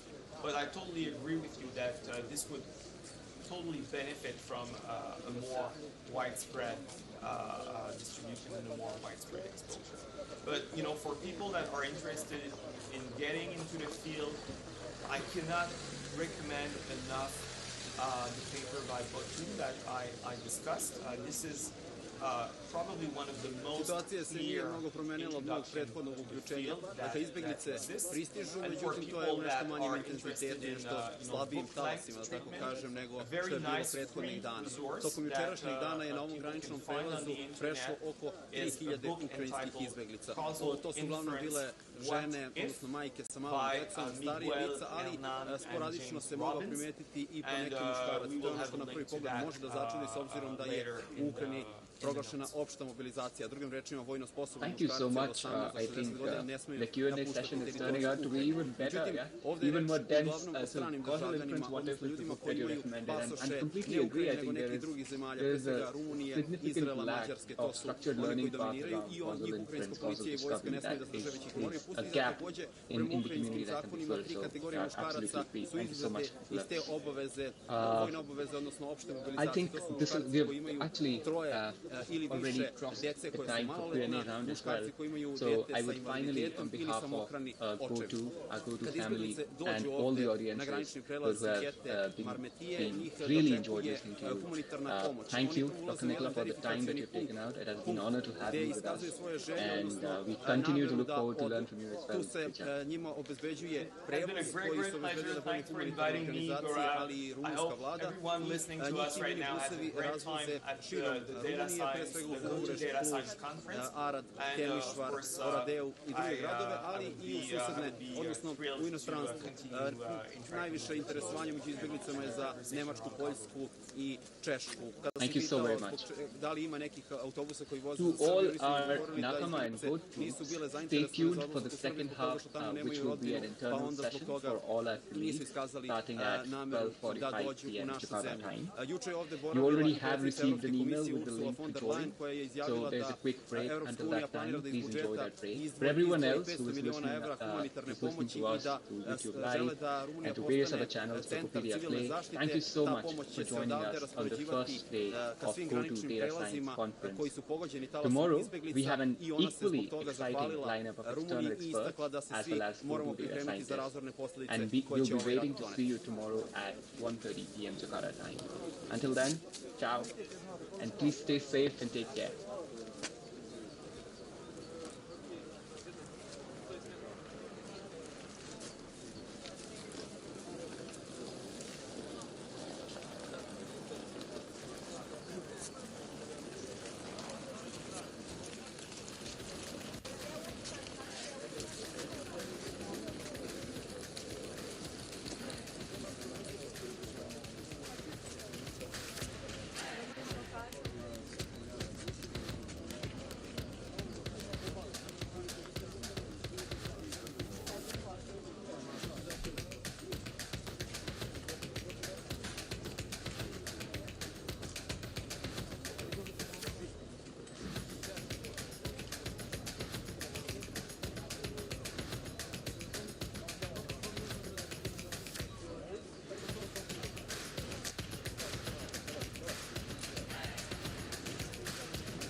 Giulio, cosa facciamo? Oh, scusa, muoviamoci, facciamo il movimento.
Dan doar dacă e activitate în faci tu un semn. Eu mă mai uit poate. Halo, selamat sore teman-teman semuanya. Selamat datang di acara Tokopedia Next Gen Workshop, Building Your First Web App, Your First Audio Player Web App. Nah, sama saya Gendra Aditya Ruswanda yang akan menjadi moderator pada acara kali ini. Nah, teman-teman pasti penasaran dong, apa aja sih Tokopedia Next Gen ini? Di sini, di Tokopedia Next Gen, kita adalah program yang diselenggarakan setiap 3 bulan sekali dari Tokopedia Academy, di mana di sini harapannya teman-teman bisa dapat pemahaman mengenai industri-industri teknologi kepada teman-teman siswa-siswi SMA di sini. Nah, untuk membantu mempersiapkan teman-teman untuk menjadi the next future digital talent di Indonesia. Pada setiap sesinya, Tokopedia Academy akan menghadirkan para praktisi teknologi yang akan membagikan pengalaman, wawasan, serta tips tentang bagaimana menghadapi dinamika perusahaan industri teknologi di masa kini dan yang masa akan datang. Nah, pada acara kali ini, fokus utama kita adalah untuk gimana biar teman-teman ini bisa belajar untuk ngebikin suatu audio player web application.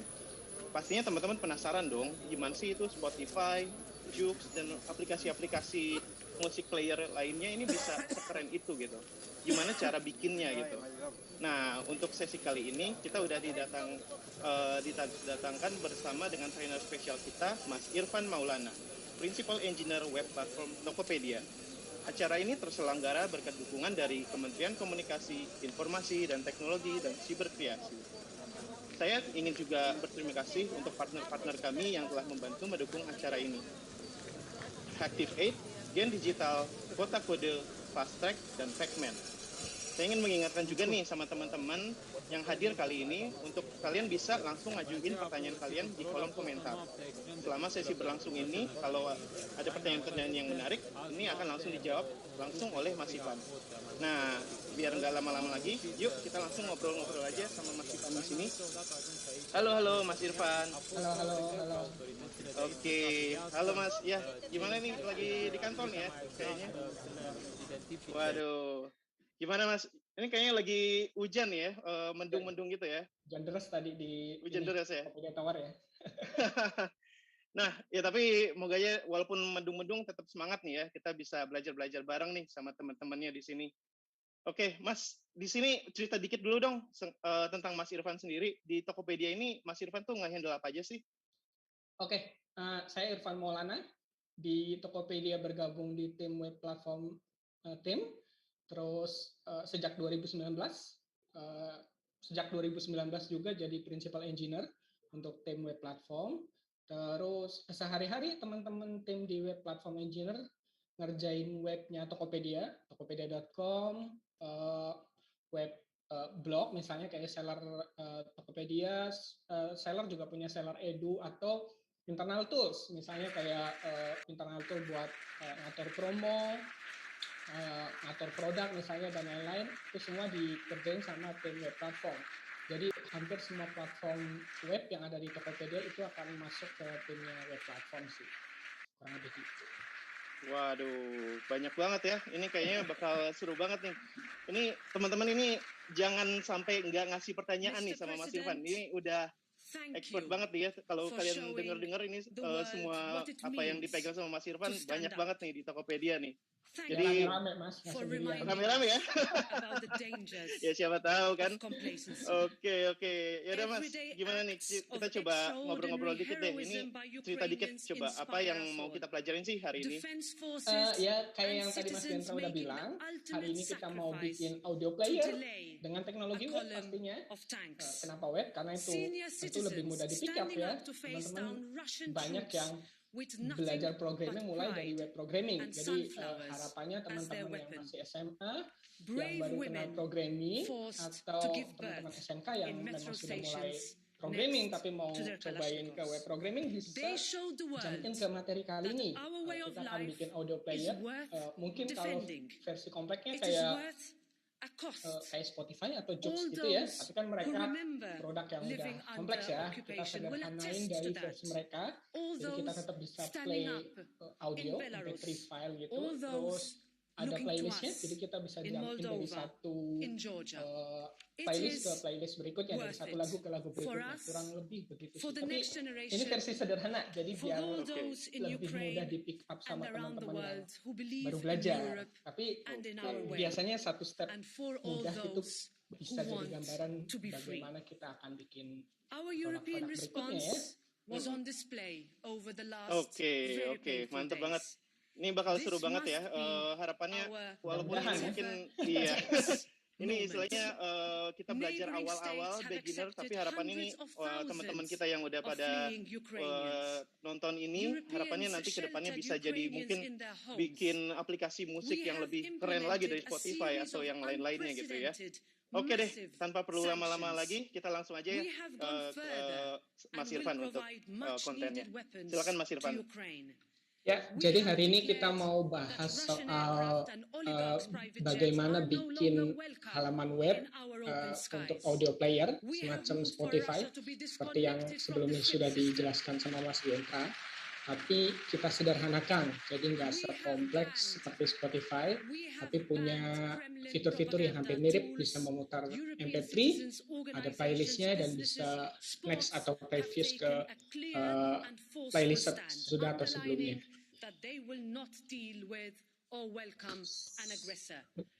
Sebelum lebih lanjut, tadi juga udah kenalan sedikit, saya Irfan Maulana, sekarang jadi Principal Engineer di tim web platform.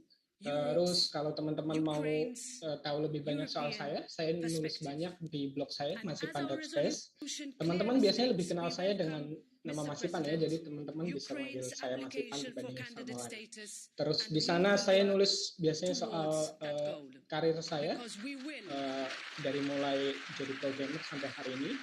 Terus saya juga berbagi beberapa pengetahuan saya soal web tentunya ya, kayak hal-hal sederhana biasanya yang saya ketahui biasanya saya tulis di blog. Jadi buat teman-teman yang ingin tahu misalnya tautan ke sosial media saya juga bisa ditemuin di blog saya. Terus kita mau mulai dari ngebahas soal webnya sendiri, karena kalau kita develop web tapi nggak tahu soal webnya sendiri rada rancu juga ya. Jadi hari ini kita mau bahas soal basic webnya juga. Sebelum lebih lanjut, saya mau kasih penyangkalan dulu kalau materi hari ini itu dibuat buat teman-teman yang memang pemula di web programming. Jadi buat teman-teman lainnya yang merasa terlalu senior, mungkin materinya tidak cocok untuk teman-teman, tapi diharapkan ini sesi kali ini bisa cocok buat teman-teman yang pemula di web programming. Jadi makanya materinya juga kita buat sedekat mungkin sama teman-teman yang pemula, nggak pakai framework yang terlalu tinggi, jadi cukup pakai HTML, CSS, JavaScript, teman-teman udah bisa bikin audio player web pertamanya. Gitu ya. Jadi kita mau bahas dulu soal web one-on-one-nya, building blocks-nya. Saya biasa jelasin web itu sebenarnya mirip kayak directory di laptop atau komputer teman-teman, misalnya Mac OS atau Windows gitu ya operasi sistemnya. Biasanya di dalam operasi sistem itu kan teman-teman bisa lihat banyak direktori yang di dalamnya ada file atau bahkan direktori lainnya. Jadi itu juga hampir mirip ketika teman-teman mengunjungi suatu web. Misalnya teman-teman mengunjungi tokopedia.com/about gitu ya. Mau baca soal Tokopedia. Sebenarnya itu kalau bisa digambarin itu teman-teman kayak lagi ngebuka satu file di dalam direktori tokopedia.com. Terus let's say ada direktori lagi namanya about. Terus di dalamnya ada file index.html karena by default si web itu akan nyari index.html di suatu direktori. Atau kalau misalnya nggak ada direktori, dia juga bisa nyari file HTML dengan nama yang sama dengan alamatnya. Misalnya about ya berarti dia akan nyari about.html. Jadi pintu masuk untuk sebuah web ya HTML-nya. Jadi kalau teman-teman tahu bikin HTML berarti teman-teman tahu bagaimana menampilkan web pertama kalinya karena pintu masuknya adalah HTML-nya. Jadi di dalam HTML-nya baru nanti ada CSS untuk mempercantik, terus ada JavaScript untuk menggerakkan si HTML-nya. Jadi pintu utamanya yang perlu diketahui HTML, baru setelah belajar HTML kita baru masuk ke CSS dan JavaScript. Gitu ya. Jadi fondasinya cuma ada 3, HTML dan CSS dan JavaScript. Itu aja sih. Nah ini kurang lebih biasanya saya menggambarkan hubungan antara HTML, CSS dan JavaScript kurang lebih begini ya. Jadi HTML itu memang fondasinya, building blocks-nya. Jadi untuk bikin suatu bangunan ya kita butuh kerangkanya. Untuk bikin orang ya perlu ada tulangnya. Nah, tulang yang ngebentuk manusia itu adalah HTML ya. Gitu. Jadi ngebentuk bentuknya suatu webnya itu HTML-nya. Terus CSS itu yang ngasih kosmetik atau mempercantik suatu halaman HTML, atau di kasus yang lebih kritis, CSS ini sebenarnya juga bisa mengambil peran yang lebih kritis karena dia bisa ngatur layout kanan kiri. Itu kan cukup kritis ya untuk sebuah halaman HTML ya. Jadi CSS fungsi utamanya mungkin buat kosmetik, tapi di banyak kasus juga bisa ambil peran yang lebih kritis.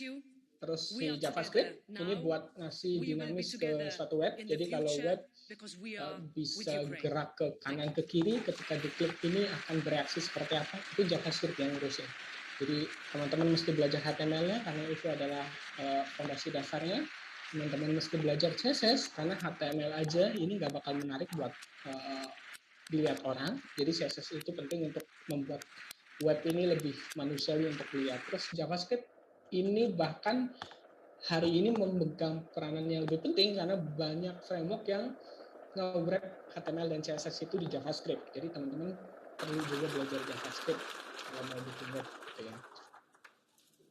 Terus kita mau bahas soal project-nya. Jadi kita breakdown sedikit sebenarnya project-nya mau bikin kayak apa gitu ya.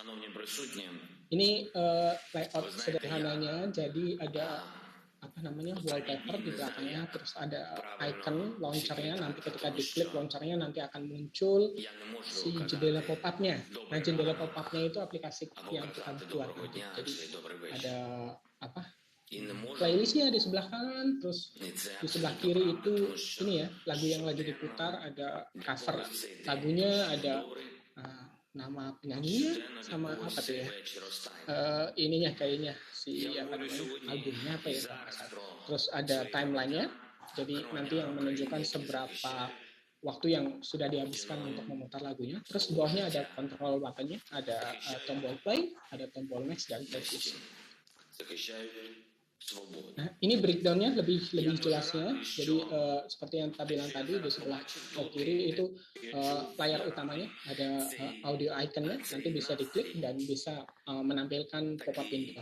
Terus di sebelah kanan ini pop-up window-nya, ada playlist-nya, terus ada sound cover-nya, ada progress timeline-nya, terus ada control button-nya. Kurang lebih begini aja sih yang kita bikin. Sederhana, jadi mudah-mudahan bisa diikuti dengan mudah ya teman-teman. Nah, materinya dikit aja sih, jadi kita mau langsung coding aja. Terus yang perlu disiapkan sebenarnya nggak ada yang perlu disiapkan ya teman-teman, soalnya kita bikin biar sedekat mungkin sama teman-teman, jadi kita nggak pengen teman-teman harus nyiapin sesuatu di komputernya dan misalnya Node.js atau apapun, kayaknya terlalu ribet ya untuk teman-teman pemula. Jadi kita prefer pakai text editor online, namanya CodePen.io.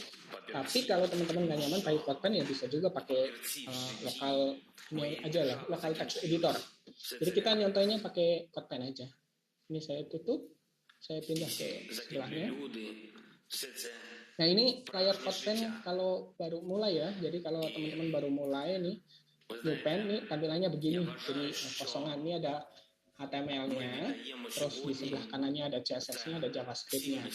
Ya kalau di kasusnya apa sih kadang-kadang CSS dan JavaScript nggak harus berbeda file ya, bisa aja ditaruh langsung di HTML. Tapi ini nyontohnya biar lebih gampang, si CodePen ini udah misain HTML, CSS, dan JavaScript-nya. Terus untuk project kita, yang pertama kita mulai adalah kita mau setup beberapa third party-nya. Jadi kan kalau punya website kadang suka ada third party-nya ya. Kita mau setup. Yang pertama adalah CSS-nya. CSS-nya mau kita setting. Jadi ini teman-teman bisa klik tombol ini, setting. Terus kita pilih CSS base-nya pakai normalize. Ini ya tinggal klik aja normalize. Terus auto prefixer boleh juga dipilih sih, tapi ini optional, saya nggak pakai ini, nggak apa-apa. Nah terus kita mau nambahin custom font juga ya, jadi saya pakai Putin, jadi nanti bisa dilihat aja dari apa namanya, dari Google Font nih di sini nanti dimasukin ke bagian bawah. Jadi kita tinggal masuk ke sini, terus copy ininya, siapa namanya, URL ke fontnya, nanti tinggal di save. Nah, dengan begini kita udah bisa pakai apa namanya, font Popin di project ini. Saya kasih nama dulu ya, demo misalnya, biar nggak hilang. Yuk, itu udah. Tadi kita udah set base-nya pakai normalize, terus udah set font basic-nya, terus cek lagi adalah icon. Saya mau pakai icon custom juga sih, jadi nanti kita perlu nambahin dikit. Nah, cuma kan tadi kan kita pakai custom itu ya, custom font ya. Jadi kayaknya perlu di set basicnya deh. Nanti kita coba ketik di sini ya, si HTML dan bodinya. Jadi di CSS-nya HTML gitu ya. Misalnya font family set ke, tadi kan kita pakai Popin, jadi set ke Popin aja. Namanya Popin, koma sans serif, buat fallback ke sans serif. Yep. Terus saya mau set ininya, font size basicnya ke 14 px, itu ya. Terus biasa, bodinya di set dikit, bodinya, margin bodinya kosongin, kosong, paddingnya kosong juga. Baiknya set aja ke 100%.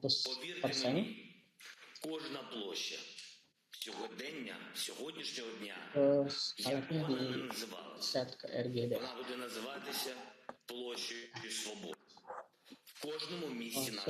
Kosong.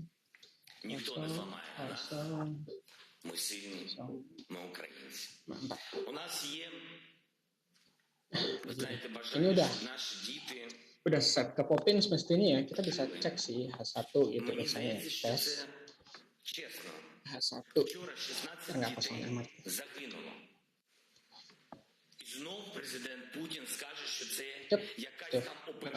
Ini tampilannya, tesnya udah pakai fontnya si Popin.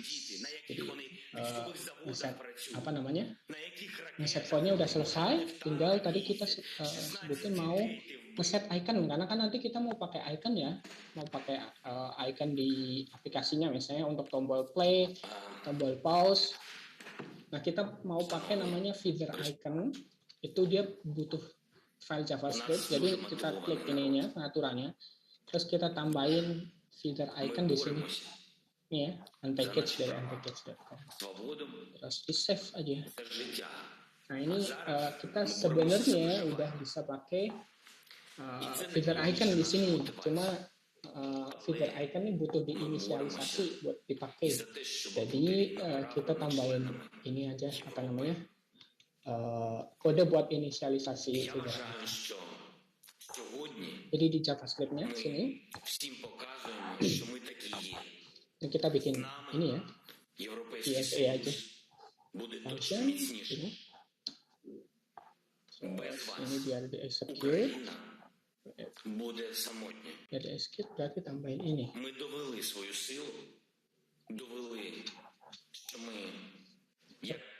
Ini terus di sini baru feature-nya ini harus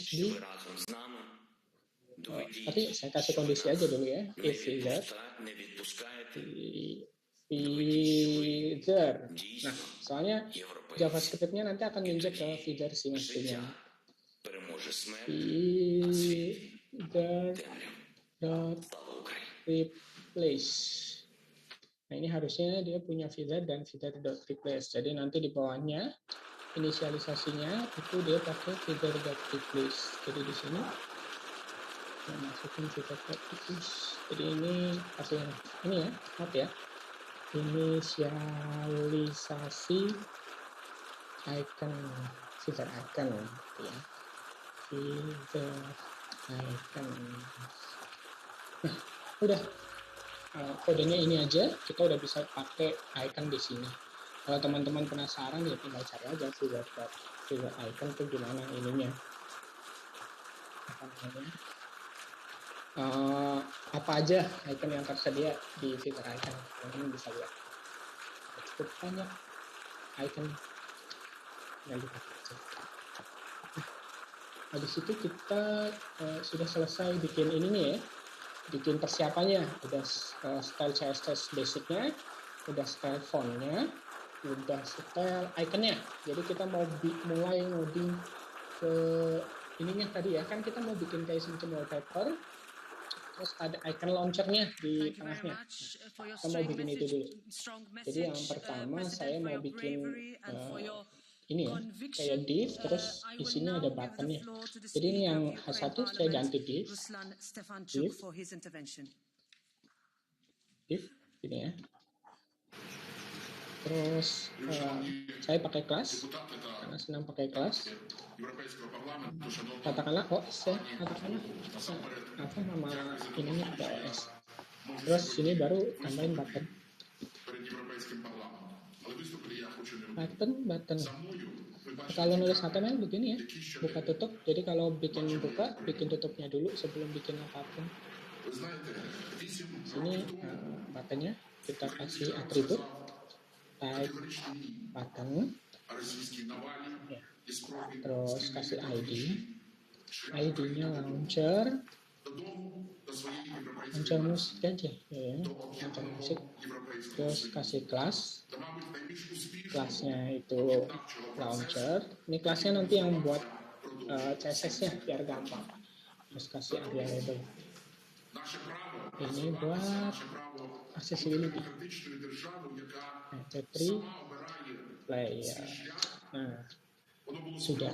Sebenarnya begini aja untuk wallpaper sama tombol ininya ya, tombol launchernya. HTML-nya udah. Terus launchernya itu kan tadi kan ada itunya ya, ada icon kecil, terus pakai pakai gambar. Jadi saya mau bikin tag ING aja sih begini. Jadi tag ING, terus ada ALT biasa ya, biar bisa dibaca sama ini screen reader. Terus source-nya dari sini. Ini copy dari source orang lain aja. Ini ada source-nya. Terus tinggal kita tambahin CSS-nya. Ini kan OS-nya belum ada gambar itunya, gambar kayak wallpaper-nya gitu. Jadi nanti kita tambahin. Jadi yang di OS tadi kita berarti bikin kelas baru di sini. OS ini mau kita apain? Mau stylingnya gitu. Jadi yang pertama adalah background image, karena kita mau kasih dia gambar biar lebih berwarna tuh. Nah, tapi kan ini ya kecil banget ya, harusnya kan pengennya memenuhi layar ya.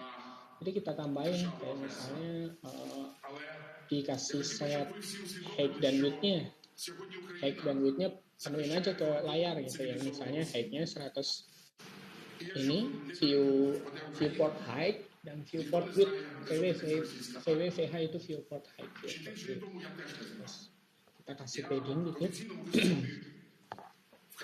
Nah. Terus ininya background size-nya kita isi cover aja deh biar menuin layar. Nah, sudah. Ini bikin wallpapernya. Terus kan tadi kita punya launcher ini ya, plus launcher buttonnya. Ini kan tampilannya masih button begini. Ini masih button bawaan dari browser lah, bawaan dari browser begitu. Nah, tapi kadang-kadang tiap browser juga suka beda-beda tampilannya. Makanya biasanya orang-orang itu di-reset lagi pakai tampilan mereka aja. Jadi kita bikin launcher, kita reset dulu si apa namanya style buttonnya. Biasanya kayak macam outline, padding, border itu di-set dulu, dihilangin dulu. Jadi kita mau hilangin itu juga. Nah, bordernya dihilangin, outline-nya dihilangin, paddingnya dihilangin. Itu kan jadi putih, udah nggak ada bordernya, jadi lebih bagus. Terus background-nya kita kasih warna putih. Karena putih yang itu masih bawaannya. Terus dikasih lengkung dikit tuh pakai namanya border radius. Nah, terus dicepatkan. Terus ini biar kursornya jadi pointer, jadi kelihatan. Nah, pas mau ngeklik itu ya jadi gambar tangan ya. Terus ini kan gambar ikonnya masih dari tengah ya, rada ke atas ya. Jadi itu mau kita taruh di tengah. Saya mau pakai flex saja. Karena itu cara yang paling gampang kalau buat nengahin sesuatu. Jadi kalau ada pertanyaan buat nengahin sesuatu, teman-teman bisa pakai itu.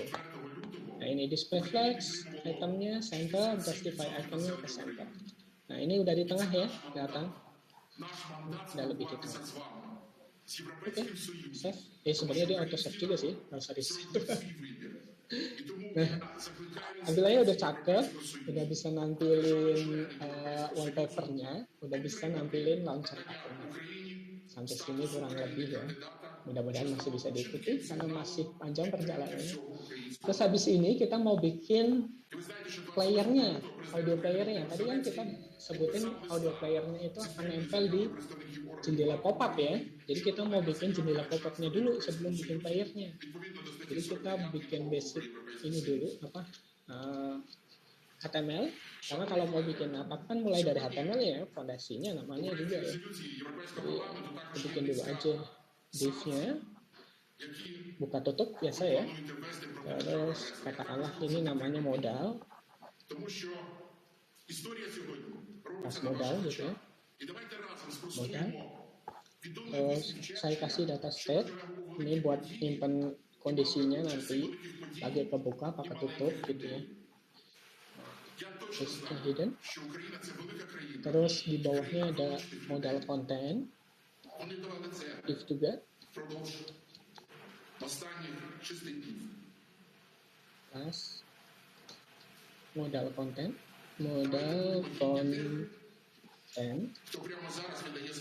Baru di bawahnya kita kasih dummy konten. Katakanlah kita kasih judul sama button-buttonan aja lah, button gitu ya. Jadi ini saya seret dikit. Nah, ini ada judul.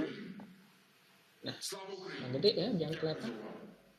Ini kasih judul H2, Hello from Modal. Terus ini adalah button close, min, minimize, terus maximize. Ini button masih ini ya, masih dummy ya, jadi belum terlihat baik mungkin ya di tampilannya ya. Jadi teman-teman bisa seret ini ke bawah, ini kan ada ini nih tampilan ini nih, Hello from Modal, close, min, max. Nah, tapi kan modal itu kan defaultnya nggak nampil ya, jadi dia baru nampil ketika diklik. Makanya kita mau tambahin proses buat ngilangin si pop-up-nya di awal gitu, karena basicnya kan harusnya nggak muncul ya, biar nggak ngalihin. Jadi di bawah launcher kita tambahin modal gitu ya. Terus displaynya non. Display. Nah, ini kan nggak muncul, nggak kelihatan. Nanti kalau dibutuhin baru ditampilin, diganti displaynya. Ya. Terus kan dia posisinya di tengah layar ya, jadi kita mau pakai position fix namanya. Terus ada ini apa namanya? Kayak item-item dikit gitu, apa overlay istilahnya sih biasanya teman-teman. Nah, ini pakai ini aja ya. Jadi ada positionnya fix, terus ada indeksnya di set 1 biar dia nggak tabrakan sama launchernya, jadi posisinya ada di atasnya. Terus left 0, jadi di atas pojok sini, baiknya 100, widthnya 100, jadi akan nutupi semua layar sebenarnya. Overflow-nya auto. Jadi kalau kontennya lebih dari modalnya nanti dia tetap bisa di scroll. Ini saya format dulu biar cakep. Sudah. Terus ini kan berarti udah nggak muncul nih si modalnya. Nah ini kan susah biasanya teman-teman kalau mau styling begini, jadi kadang-kadang saya ini dulu aja, ditutup dulu aja gitu style-nya gitu, jadi biar bisa kelihatan dulu. Nah ini posisinya kan udah nutupin begini. Nah, terus habis itu kontennya mau kita tengahin. Jadi kontennya, modal kontennya nanti kita tambahin ini apa namanya, marginnya biar ada ke tengah. Jadi ini di bawahnya kita kasih modal konten.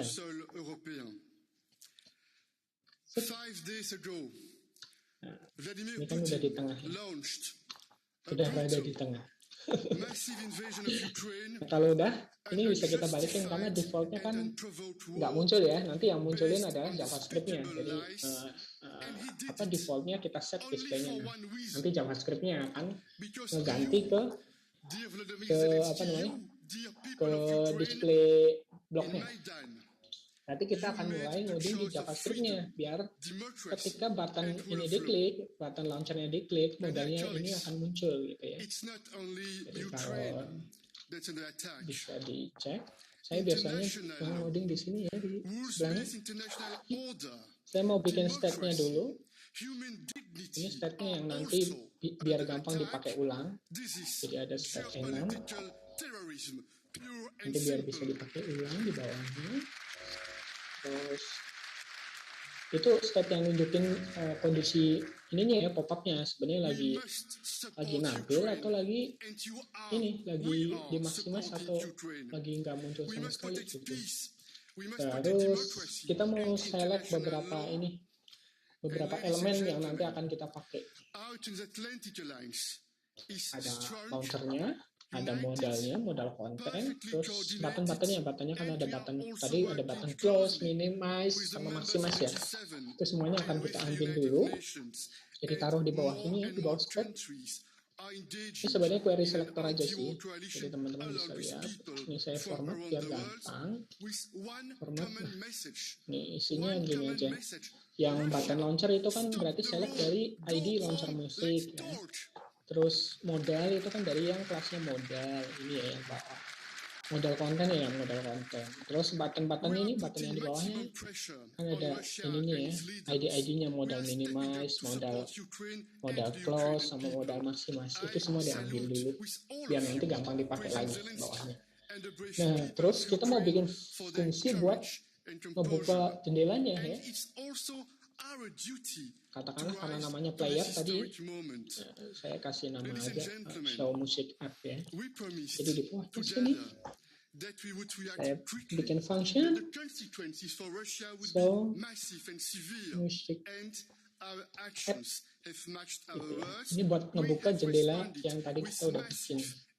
Jadi sebenarnya kan kerjanya dia cuma ngeganti displaynya, yang tadinya displaynya none kita ganti ke display block gitu aja sih. Tapi saya tambahin tambahannya ya, ganti state-nya jadi nampil, jadi show gitu ya. Terus atributnya ditambahin, tadi kan kita punya atribut di modalnya ya, ada data state, itu juga mau kita ganti ketika muncul, terus displaynya diganti. blok. Terus bodinya overflow-nya dimatiin biar nggak naik turun ininya apa namanya tampilannya, yaitu ketika jendela pop-up-nya terbuka. Nah, fungsinya udah begini aja. Tinggal nempelin fungsi ini ke tombolnya. Ini kan tombol yang mau diklik adalah tombol ini ya, tombol launchernya ya. Jadi ketika tombol launcher diklik itu kita mau execute fungsi show music app. Nah, caranya gimana? Tinggal kita panggil button launchernya terus di add event listener aja sih. Ini ya, add event listener terus klik, nanti tampilin si button launchernya. Button launchernya, tampilin jendela pop-up-nya. Nanti begini sih. Kita cobain di bawahnya. Nah, ini udah muncul ya. Ini belum bisa di-close karena belum ada tombol close-nya, tapi udah muncul. Jadi jendelanya ini akan muncul ketika diklik si button launcher. Ini saya refresh karena tadi udah keburu muncul. Kita belum bikin tombol tutupnya. Jadi habis ini kita mau bikin tombol tutupnya. Jadi balik lagi ke JavaScript-nya tadi. Seret lagi ke bawah. Nah, tadi kan kita punya function show music app. Terus kita bikin lagi close-nya. Function add gitu ya. Add music app lah. Music app yang sama. Satu show, satu high. Terus tinggal balikin aja yang tadinya misalnya ini displaynya di balik di over ke blok, kita balikin lagi ke none gitu aja. Jadi ini bisa saya begini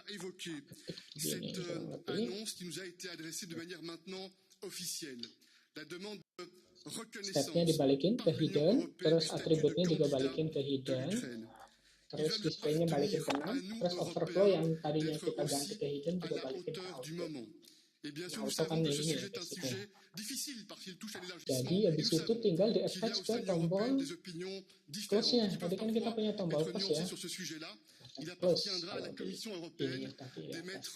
Jadi kita tinggal attach sama kayak attach ke button launcher, tapi kita attach-nya ke button close-nya. Terus yang dipanggil hide music app. Kurang lebih begini sih. Jadi kita udah bisa kita udah bisa close, udah bisa open. Kurang lebih begini, open, close, open, close, gitu ya. Itu basicnya sih untuk nampilin dan untuk pop-up model. Jendela pop-up gitu ya. Terus habis itu kita mau bikin ininya kan ya, mau bikin tombol ini. Vladimir Putin a Sebelum ngerjain itu kayaknya kita perlu ubah dulu si HTML-nya sih. Il s'est trompé.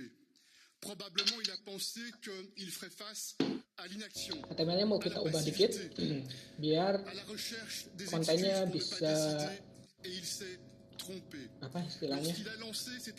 Ini kan dummy ya, langsung title, langsung button. Nah ini kita wrap aja. Jadi yang pertama ini button kan adanya di atas ya nanti ya, kayak tombol di inilah ya di Mac gitu ya. Jadi ini kita wrap pakai div, pakai header karena dia di atas kan,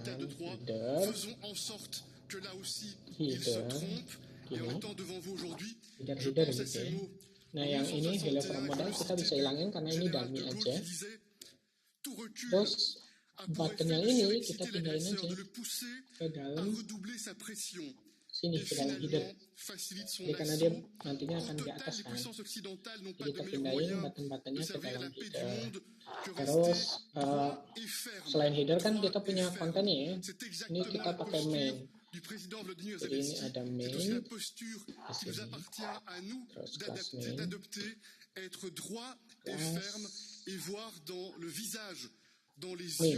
gitu ya. Nah, baru sini dummy ini tadi dummy kontennya H2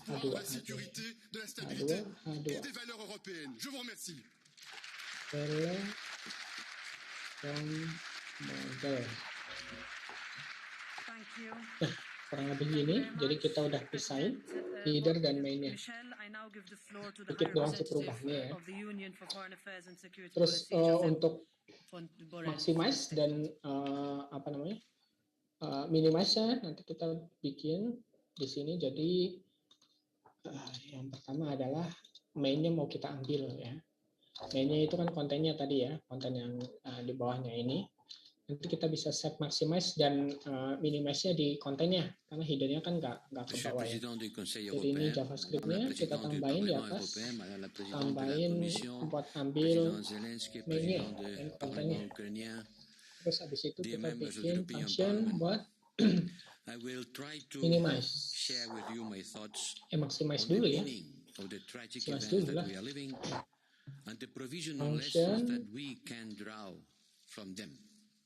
Function maximize add.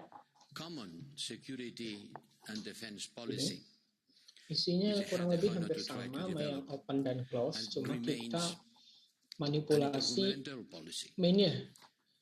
Jadi ini state-nya diganti ke max, terus atribut data state-nya juga kita ubah, sama kayak ketika buka dan tutup jendelanya. Terus yang berbeda paling ini model kontennya kita ganti ininya, stylenya, height-nya dari 100, terus main kontennya diganti jadi static size ya, begini. Terus kita attach function ini ke tombol maximize yang kita punya tadi, button max ya, kalau nggak salah. Coba kita lihat ke atas. Button max. Jadi tinggal di copy aja. Sini button max, maximize music app. Ini button max mau dicobain? Ya, kita cobain. Jadi nah ini jadi penuh ya. Jadi seukuran layarnya. Terus ada maximize-nya, berarti kita juga butuh bikin minimize-nya. Minimize-nya hampir sama, jadi yang kode tadi kita udah ubah, kita balikin lagi. Yang tadi kita udah ubah, diubah-ubah tuh model konten sama mainnya, kita balikin lagi. Saya sebut aja pakainya reset ya, reset music style gitu. Jadi yang tadi udah dimodifikasi, kita balikin lagi. Jadi ya kebalikannya sama yang tadi aja sih sebenarnya. Jadi kita balikin.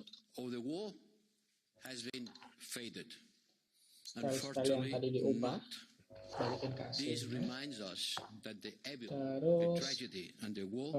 kode ini akan dipanggil, ini kan buat resetnya aja ya, bukan buat minimize-nya. Minimize-nya ini nanti kita tambahin logic juga buat ngecek apakah dia kondisinya lagi maximize atau enggak. Jadi function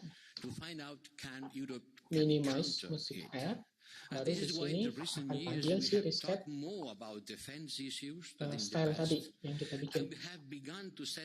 Tapi resetnya dikasih kondisi aja sih. Jadi ada kondisi ngecek state-nya sebenarnya lagi max atau enggak. Jadi kalau kondisinya lagi maximize, nanti ketika diklik dia akan diminimize, dikecilin lagi. Jadi reset music style ini juga bisa dipanggil juga sih ketika ini ya, ketika close tadi. Ini balikin aja ke reset music style bisa. Jadi kalau dipanggil di sini berarti resetnya harus dipindahin ke atas. Resetnya pindahin ke atas. Is that more than ever Europe must to think strategically about itself, its environment, and the world. This is not longer a luxury. Oke, tinggal kita attach yang button minimize-nya. Button minimize yang kita bikin tadi, kita attach ke function minimize-nya. Jadi hampir sama, tinggal copy aja dari yang button max ini. Kan button max sudah hampir ya. Jadi button min, add even listener, ketika diklik minimize music app. Ini terus kita maximize, kita minimize, kita close. Nah, fungsi utamanya udah ya. Fungsi dari jendela-jendelanya, tapi kan tampilannya masih cukup banget ya tadi ya. Jadi kita mau benerin tampilannya lah. Tampilannya mau kita perbaiki. Nah, biasanya CSS atau ketika kita ngoding CSS biasanya bergantung juga dari struktur HTML-nya gitu. Jadi kalau HTML-nya misalnya masih begini, bisa jadi susah nih buat kita untuk stylingnya karena ini nggak cocok nih struktur begini nih. Makanya kadang-kadang HTML-nya juga menentukan. Makanya di sini kita mau tambahin beberapa wrapper juga sih, biar lebih cepat. Jadi yang pertama kita mau bikin 3 section di dalam header. Ini kan header tadi header doang ya. Jadi kita tambahin class header di sini, biar nanti bisa di style class header. Terus yang button-button tadi kita bungkus di namanya header buttons gitu ya. Div, header,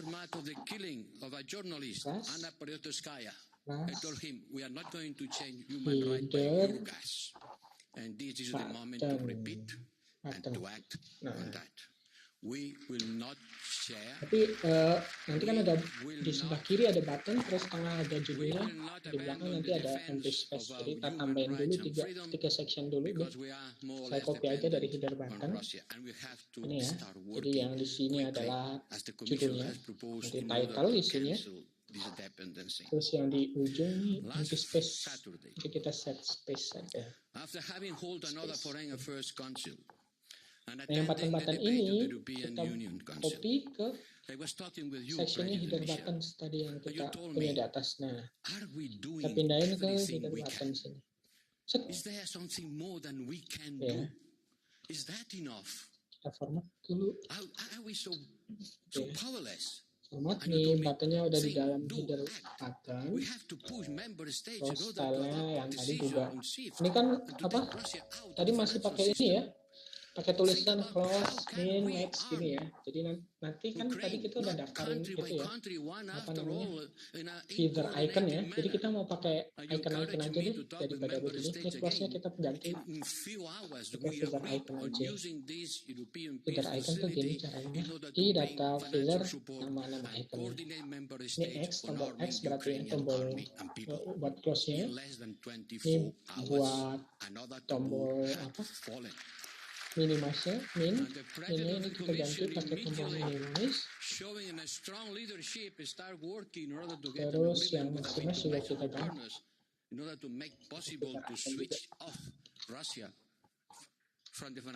Jadi maxnya kita ganti juga pakai icon maximus 2. Terus yang header title ini di tengah. Kita mau ada judulnya, jadi header icon nanti ada judulnya, ada apa namanya, iconnya. Ini jangan pakai shift, pakai yang satu aja kali ya, biar lebih cakep. Terus pakai image yang sama yang di belakang. Jadi di dalam headernya kita bikin image yang sama kayak yang di belakang tadi, yang launchernya. Terus sebelahnya baru ada teksnya. Teksnya ini apa ya? MP3 player kali ya? Apa audio player? Audio. Terus